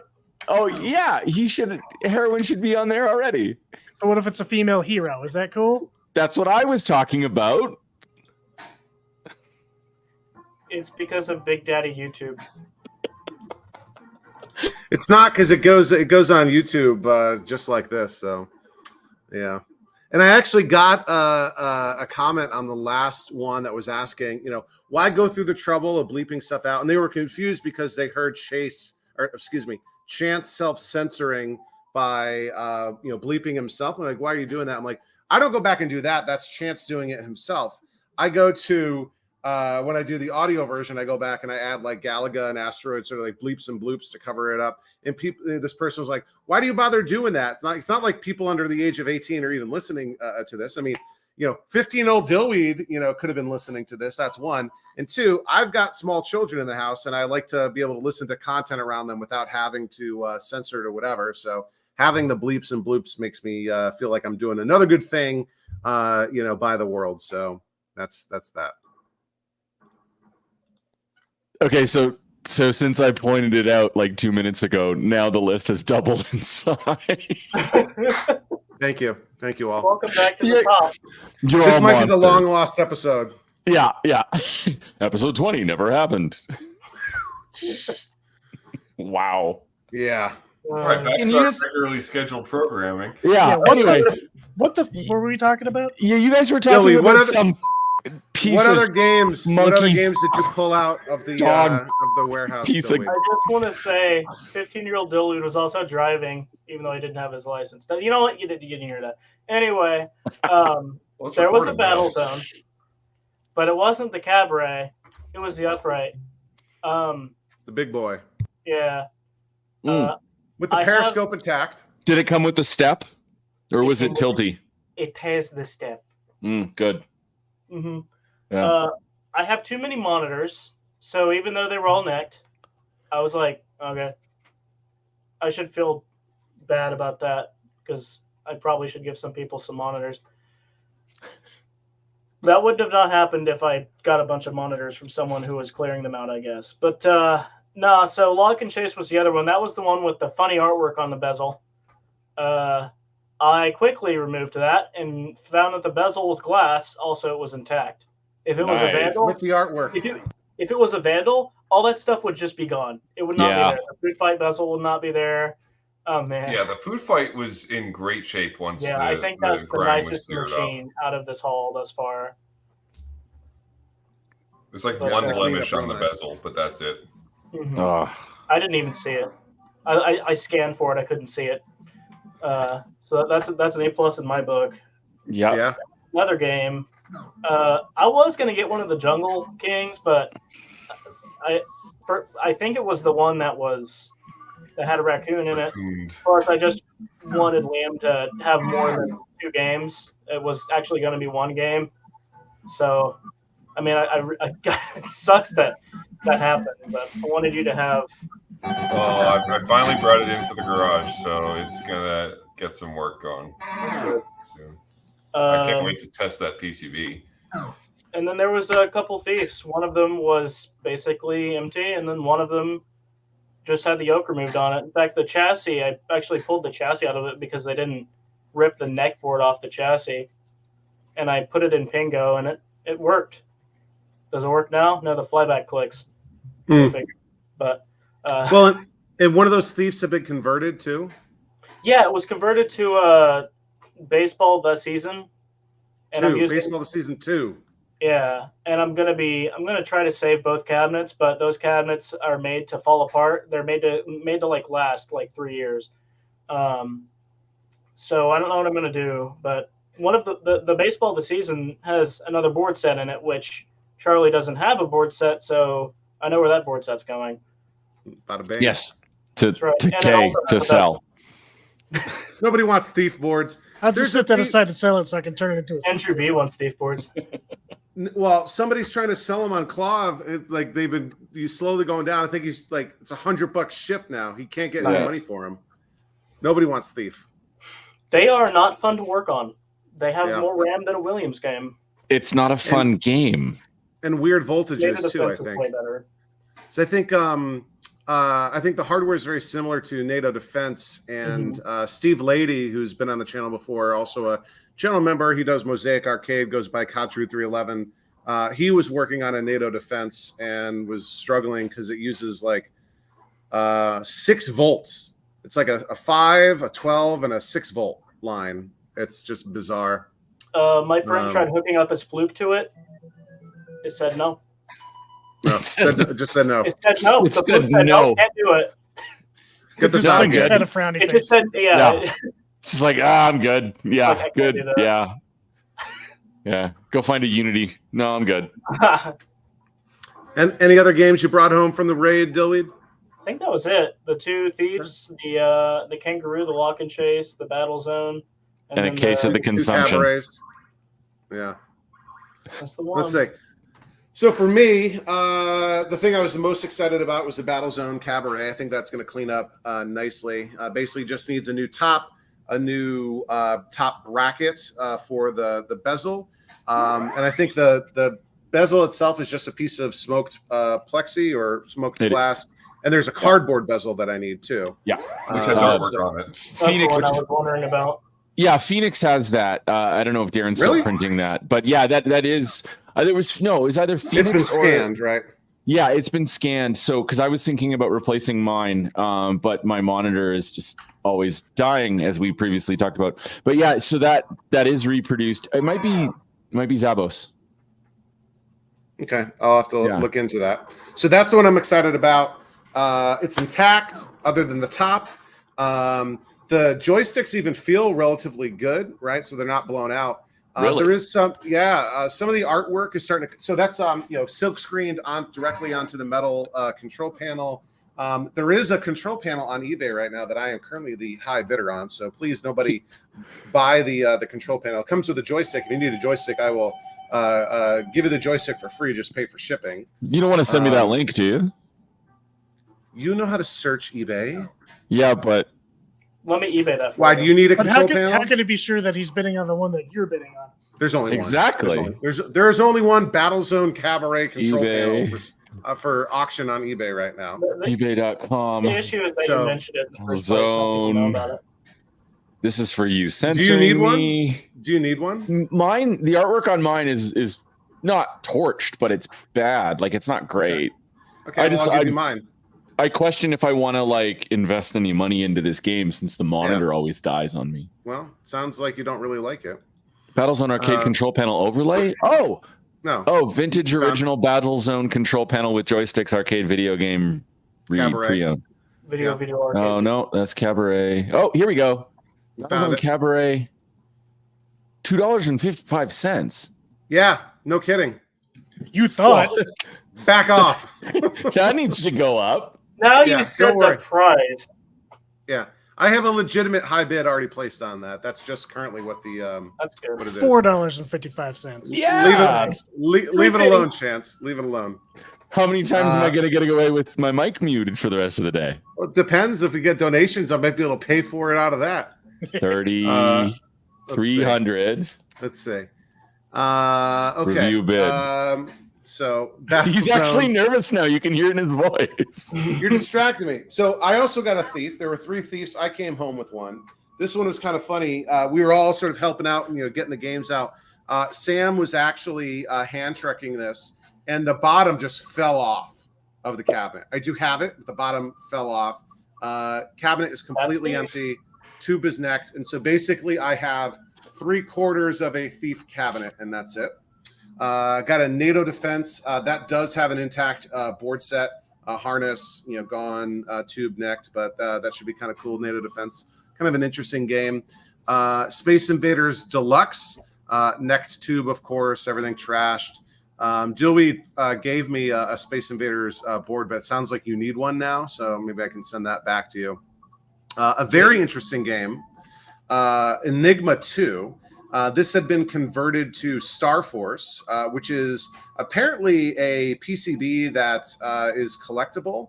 I can't remember. That was like the first entry in a series, and it's by Tekon. It's not a JAMA game, but it's desirable. So I might end up selling that PCB. I might get a Tekon JAM adapter just to test it out.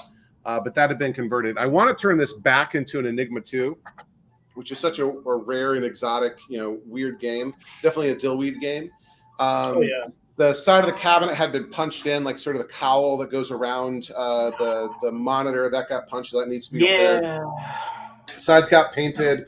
The GPI, the game plan artwork, is poking through the paint. So we'll see if we can recover that.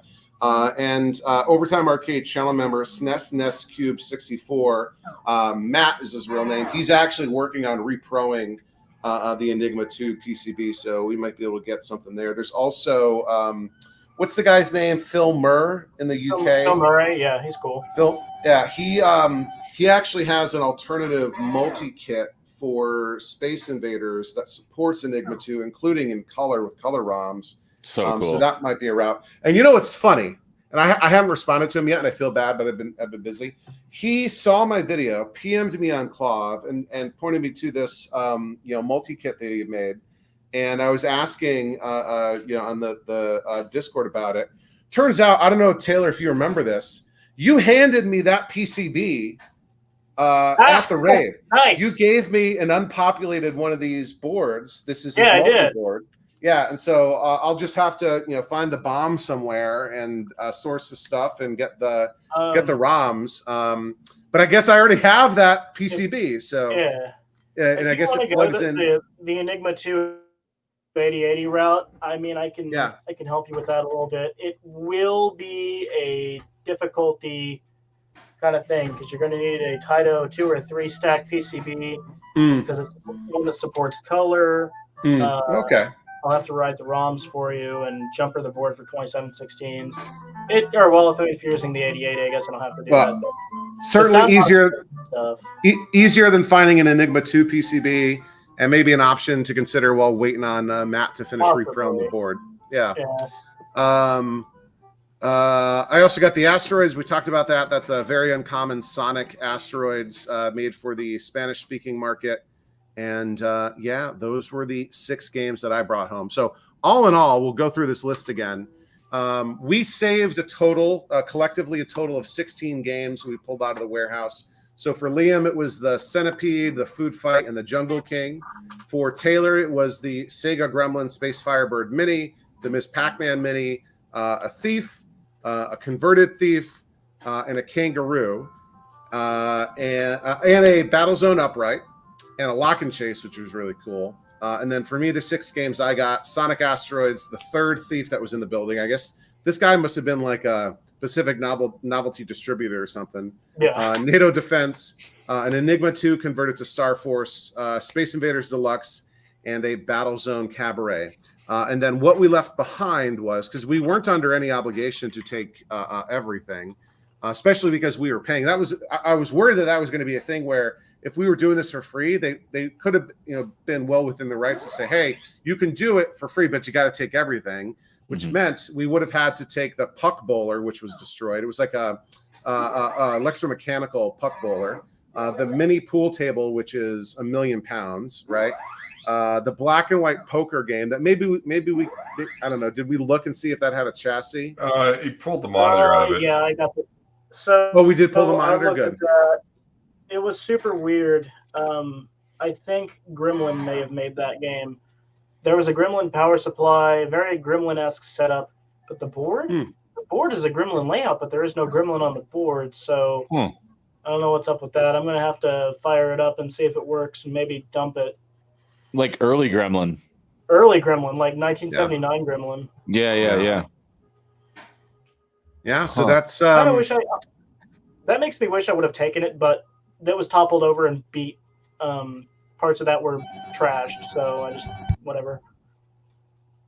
So yeah, that's basically the story of the West Virginia abandoned arcade warehouse raid. So yeah, anything, Liam and Dillweed, anything you want to add to that, or Chance and Kay, questions that we didn't cover? How many tweakers did you have to fight off? 15. A lot of interesting people, like walking their dogs and looking at us. And we were there for probably 4 hours, right? No, there is one other funny moment from this. There was a dog. There was a dog, but there was one other moment. Dillweed, remember when we were digging around in the detritus on the floor looking for the food fight PCB? So to paint a picture of just how much trash was in there, you could it's like make trash angels. It's like Scrooge McDuck levels of trash where you could just jump in. I had half a pool cue that I was using to sift through the garbage on the floor to look for stuff. But next time we noticed that most PCBs for the games were either untouched or somewhere else on the floor. Yeah. Right? So I'm like, we found pretty much everything except for the food fight PCB. Damn. I'm like, well, you thought you found it for a second. That's what we're getting to. Here's this pool table. Here's this puck bowler. There's a lot of real estate under here that's just trash. So I'm start digging in one area, and suddenly I start seeing Atari board. All right, I'm like, broke up there for a second. I think you said Atari board. Yes. Yeah, like you know how the silk screen, how Atari does their board design. It's really unique. Yeah. And I'm like, there it is. That's the one. Here you go, Liam. Here's your board. And I'll go outside with this thing. I'm elated because the food fight PCB is pretty pricey. And I took this thing outside. I'm like, it's a centipede. What? Oh. Another centipede. Because we've already got the centipede out and had a board in it. So I was surprised to see that there was a second centipede PCB just lying around. You should have just lined them all up. So we went to the top, all right, looking for this board, looking for maybe clues. Couldn't find anything. The RFI shield was still there, though. Yeah. Wow. So yeah, that's the story. Chance and Kay, have you ever been on a warehouse raid? Ever had a similar sort of experience? Kay, would you like to go? Like, how do you beat that? Like, that's pretty gnarly. Yeah, I've got a couple warehouse raids under my belt, and two of them I can talk about. One of them was I don't know if you'd call it a warehouse raid, but it was a pretty good chunk of stuff. I had to go to San Angelo for it, which is about a 2-hour drive, and it was a former billiards place at one point. Someone had purchased the building, and they were looking to clear a bunch of stuff out, and some of the remaining equipment was still there. But they apparently also had arcade machines at some point, and a few of the arcade machines were still there as well. So it was only enough to fill the truck once. So I don't know if you could call it a full-on raid, but I did pick up a Tempest, Space Invaders Deluxe, a Galaga, some other common game. I want to say it was Asteroids, and then a Twin Joker, which is a flipperless pinball, essentially, where you just shoot the balls to land in cards and like a bingo style machine, but you're making a hand with cards and trying to get a better hand than the second player did. That fixed up nicely, and I sold it to some people that turned it into a very fun drinking game. But what's really neat about that warehouse raid is there were lots and lots of shelves that were just full of PCBs, bezels, manuals, control panels, marquees, all kinds of stuff. And so they had told me about it beforehand, so I brought a bunch of very large cardboard boxes with me, and I filled several of them with all kinds of very good condition parts that have been like stacked. Like there's all these wooden shelves that were built into a cabinet, and they were all just a couple inches wide, which is enough for one PCB to slide nicely into. So they're all very well protected and all still in very good condition. And I pulled 5 or 6 Tempest PCBs out of it by themselves. Oh. But there's just tons of stuff there.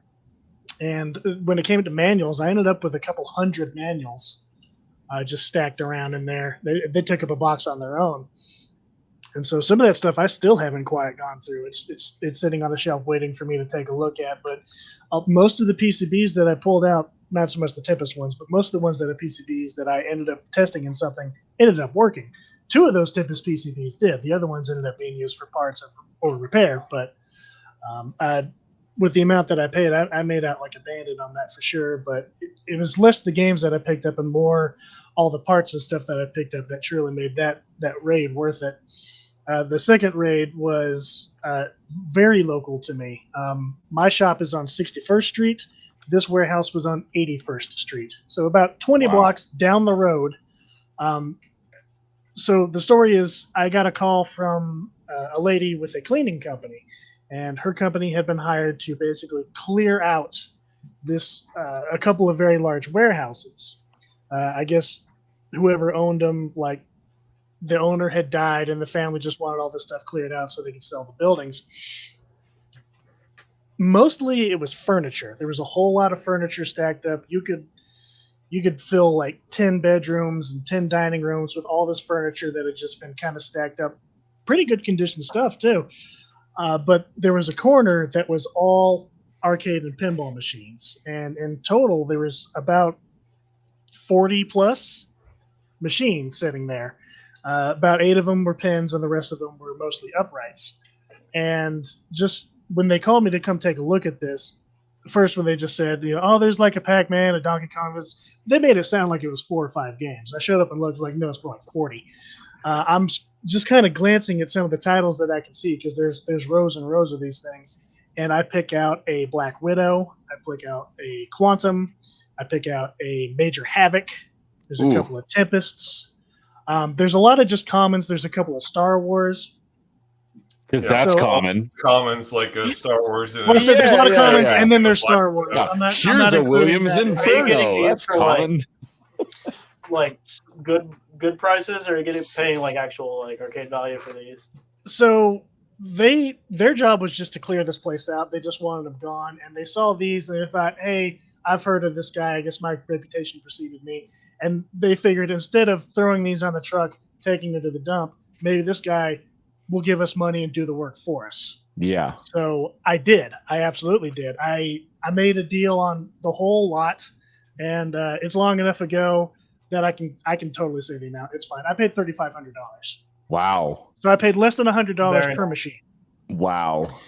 And since it was so close to the shop, I didn't want to rent a trailer or anything like that. I just did a truckload, took it to the shop, unloaded, went back, did another truckload. It took me 8 trips, but I got everything. Most of the pins they're all parts pins. I think I was able to build a working one out of 1 or 2 of them, but the rest of them were still sitting in the shop because they're mostly like early Gottlieb solid states, like System 1s. And all the boards had been removed. The back boxes are completely empty. There's no glass. There's no legs. But there's still some decent parts in there. So from time to time when I'm working on a Gottlieb System 1 or working on a similar pin to what it is, I've been able to steal pieces and parts instead of having to order them. So, I mean, they have been useful. But the big problem that I had was I named 7 color vector games. Only 1 of them had a tube or a chassis. So between 7 vector games, I've got 1 complete monitor. And I ended up putting that into the Quantum because that was the rarest one that was there. Because the Major Havoc was a conversion; it wasn't an original cabinet. But the Quantum was original and in pretty decent shape. There was a pretty good dent in the control panel, but everything else was there in a pretty decent shape. And I ended up selling it and the Black Widow and a Frogger to a guy up in like Seattle who had them all shipped to him. But I figured the Quantum was the one that deserved that monitor the most, so that's the one that it went into. I did eventually steal a monitor from a different Tempest and put it into the Major Havoc, which I think was in a Space Duel cabinet. So it was just a conversion, but it was an official conversion because it had the correct control panel and everything. Like mine. And it had a legitimate Major Havoc PCB in it.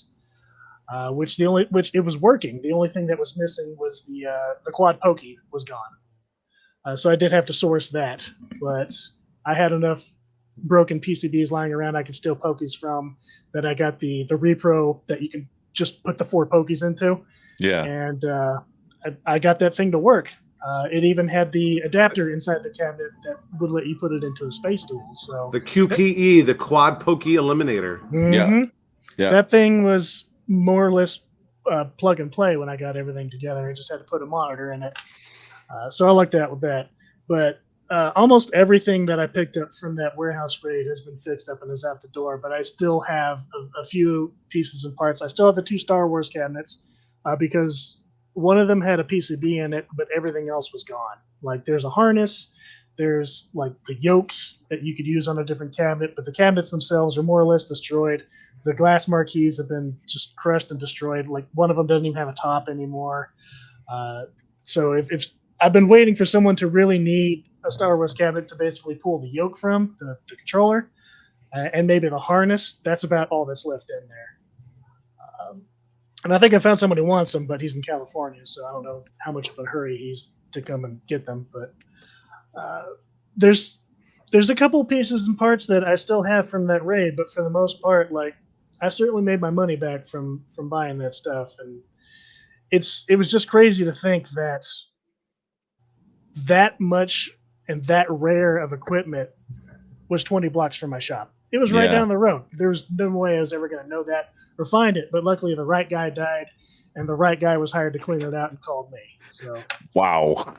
I guess some karma came into play there because better than the wrong guy dying. Better than I don't care who dies as long as I get the machines afterwards. It's fine. How do I top that?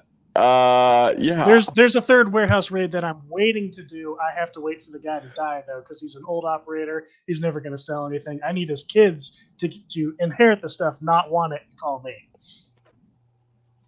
Fair.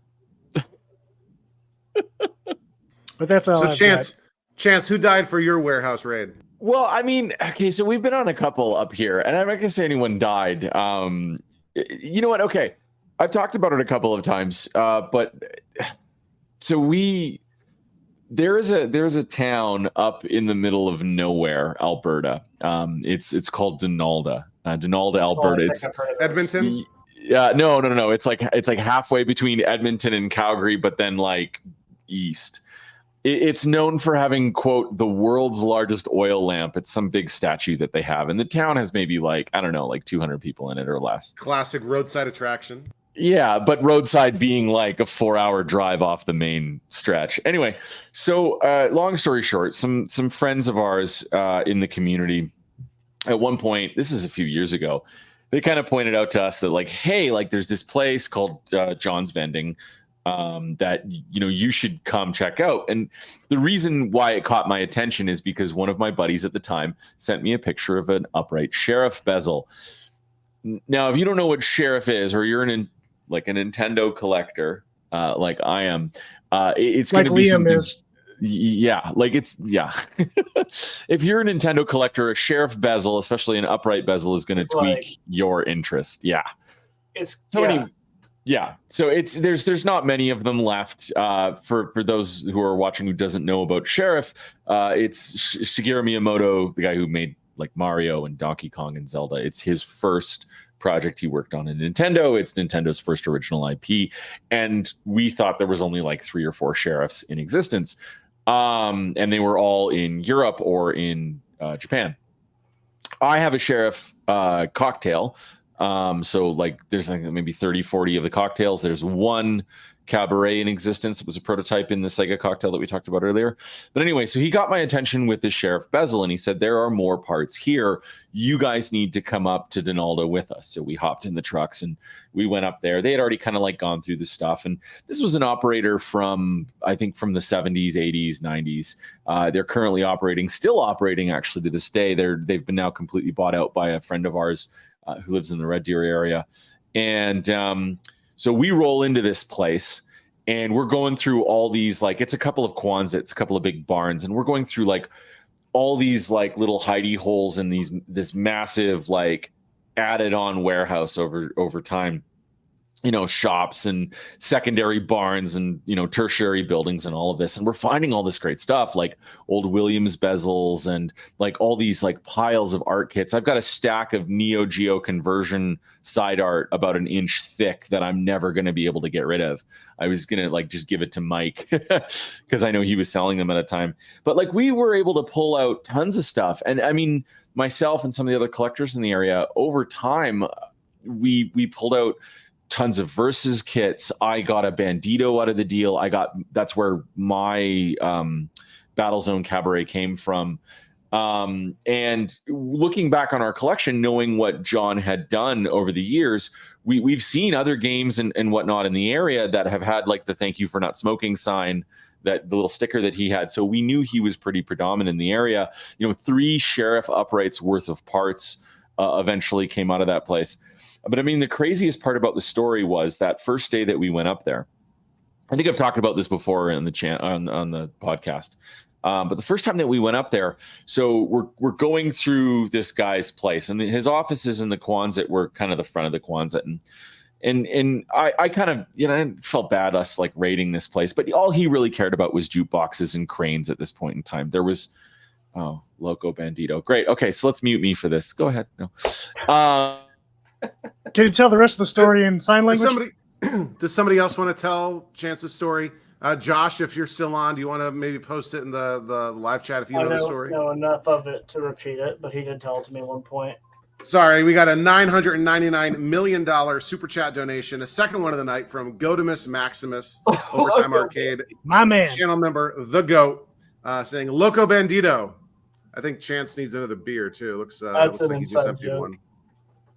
We pull into this place, and like if you know me in person, like I'm gonna be like my P's and Q's, like I'm very polite and very like I'm gracious that the guy's letting us into his place, because his bread and butter is now the digital jukeboxes. Like he had a bunch of those old jukeboxes from the 90s with like the spinning CD, like a track thing in the top middle, and like tons of jukebox parts everywhere and tons of crane parts. But it was still this gold mine of like old Williams ramps that like Josh Brown and I had eventually on a later date gone in and pulled out, and like play fields and like all these parts everywhere. Anyway, so I'm there. This is the first time that I've been there with some buddies, and I go up to John's office, and John's 90. He doesn't see very well. He doesn't hear very, very well. His entire existence now is to come into his office every day, sit down in his chair, and just relax and do his thing. And he's got 3 or 4 employees, and they're in there, and I start talking to John, and I'm just being very gracious, like, hey man, thank you so much for letting us come in here and pull out all these old parts. Like we're talking like buttons from NHL Open Ice with the silk screen still on them. And the old the ones from track and field with the little guard on them, all in mint condition. Because he would anti-cheat buttons. He would pull these things out of a game rather than throwing them out. He would save them for a later date, and he would still convert the games, right? But the parts were still there. I mean, I probably pulled like 4 or 5 Defender Williams cocktail joysticks out, like for the same ones for the Joust cocktail. But anyway, so I go into his office, and I'm super gracious, and I'm like, hey man, like thank you so much. And he goes, what was your name again? And I go, it's Chance, John. It's Chase. It's Chase. Yeah. I said, it's Chance. And he goes, oh, I know a kid named Chance. And I'm like, oh, cool. Like it's not an uncommon name. I've met a few other guys named Chance in my lifetime. And he goes, oh, and he had a little brother named Zane. I'm like, okay, that's a little weird.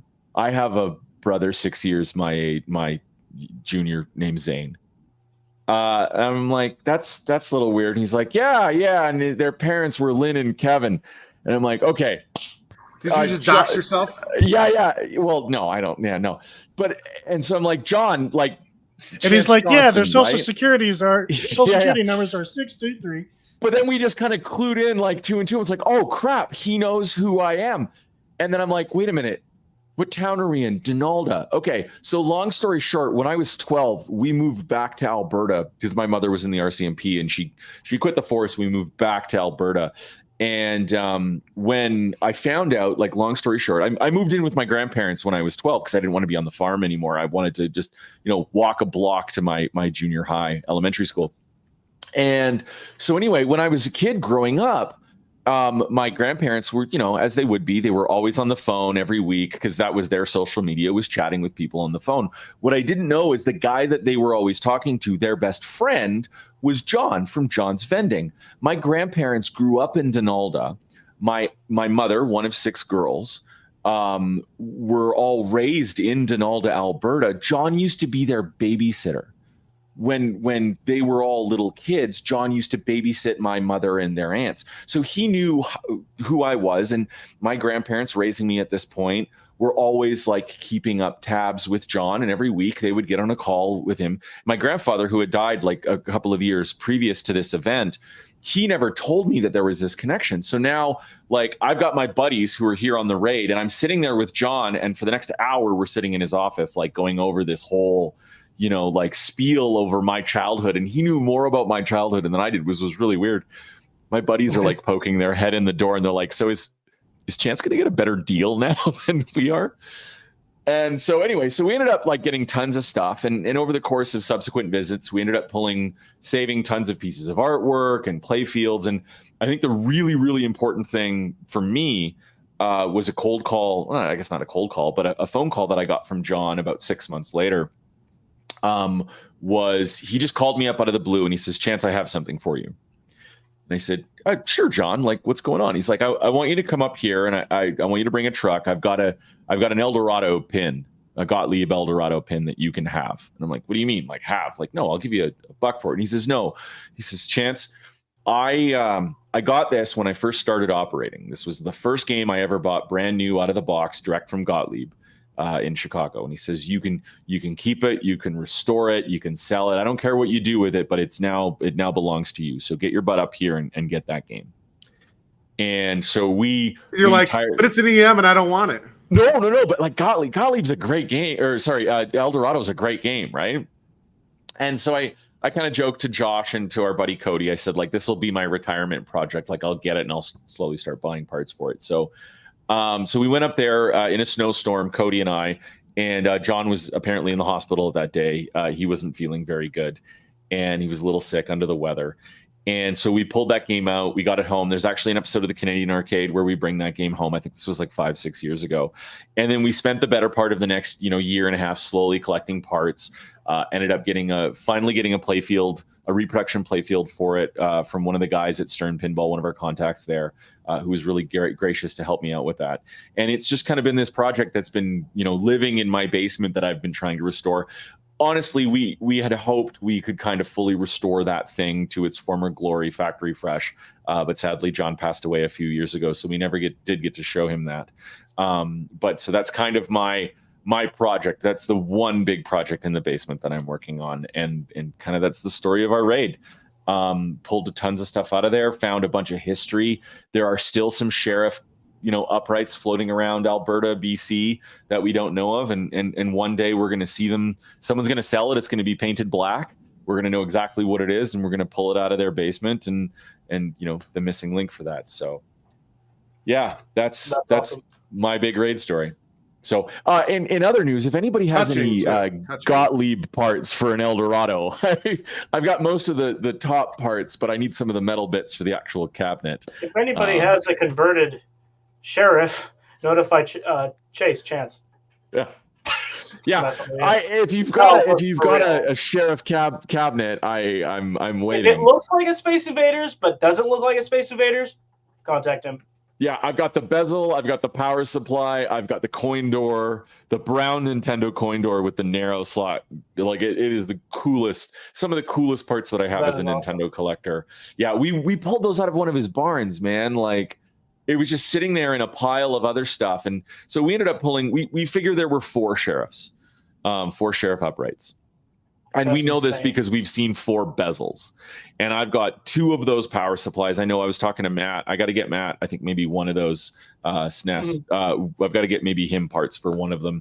Tons of harnesses. Like the guy just saved everything. That's really cool. Yeah. So anyway, that's my warehouse story. One of my multiple warehouse stories. There's another one around a jukebox, but we'll leave that for another day. Well, there you go. And I just want to say thanks again to the GOAT. YouTube tells me that we should celebrate his 5th super chat on a live stream. So we appreciate your support, buddy. Very much so. And also to the GOAT again, that was his 2nd super chat. He made a previous one. And also Sean Cruikshank at the beginning for the Mute the Chance Fund right off the bat. So awesome. We are a bit over 2 hours, which is usually what we aim for on the Coin Jam podcast. So maybe we'll go around the horn here. Everyone can remind our listeners, our viewers, where they can find you on the internet and various other platforms. Liam, why don't you start with Retrobotics? I'm one half of Retrobotics. You can find me on Caleb at 64-bit or on YouTube at Retrobotics. And Kay. I'm Kay with Prime Arcade Sales and Repair down here in West Texas. You can find me mostly on TikTok at Prime_Arcade, but you can also find me on Facebook as well.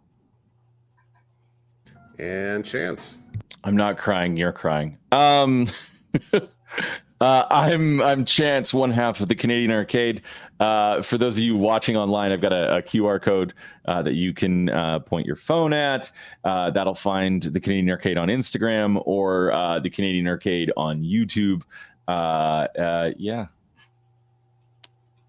And our very special guest, Tayllor, a.k.a. Dillweed. Our very special Dillweed. My name's Tayllor. I'm every bit of Dillweed. I live in the middle of nowhere. But I'm on Clav and YouTube, the Dillist weed, because Dillweed was taken about 15 times. What about De Hoye? Nobody ever took De Hoye. De Hoye. No one takes De Hoye. I lay claim to that word. There you go. Very cool. Yeah. And I'm Charlie from Overtime Arcade. If you're watching this right now, you're watching this on my YouTube channel. I've got a new episode coming out tomorrow, Sunday at 3 p.m. Eastern, where I made some very bad decisions, and Saxon. Any last words, guys? Yeah. Oh, I have one. A message from the government of Canada. I was going to say we could probably throw out a few more words so that we can lengthen that list of things you have to mute, but I'll refrain. Crap, hell, damn. Here we go. That was We're going to need a longer sound effect to bleep all that out. Maybe next month, Chance, next month, are we going to have a different background when you get kicked out by your landlord? Sorry, say that again. The world record. Are we going to have a different background next month when you get kicked out by your landlord? No. We're gonna be in this house for at least another year, if not a little bit longer. Yeah. Long story short. So we'll be fine. We'll be fine. Just fight him. No, she's lovely. She is lovely, but I've got a meeting with her tomorrow. So best of luck. There you go. All right. Well, I think that'll do it. This has been a very interesting episode 20 of the Coin Jam podcast. Thanks everybody for watching, listening, and we'll see you next time. See you. Wow.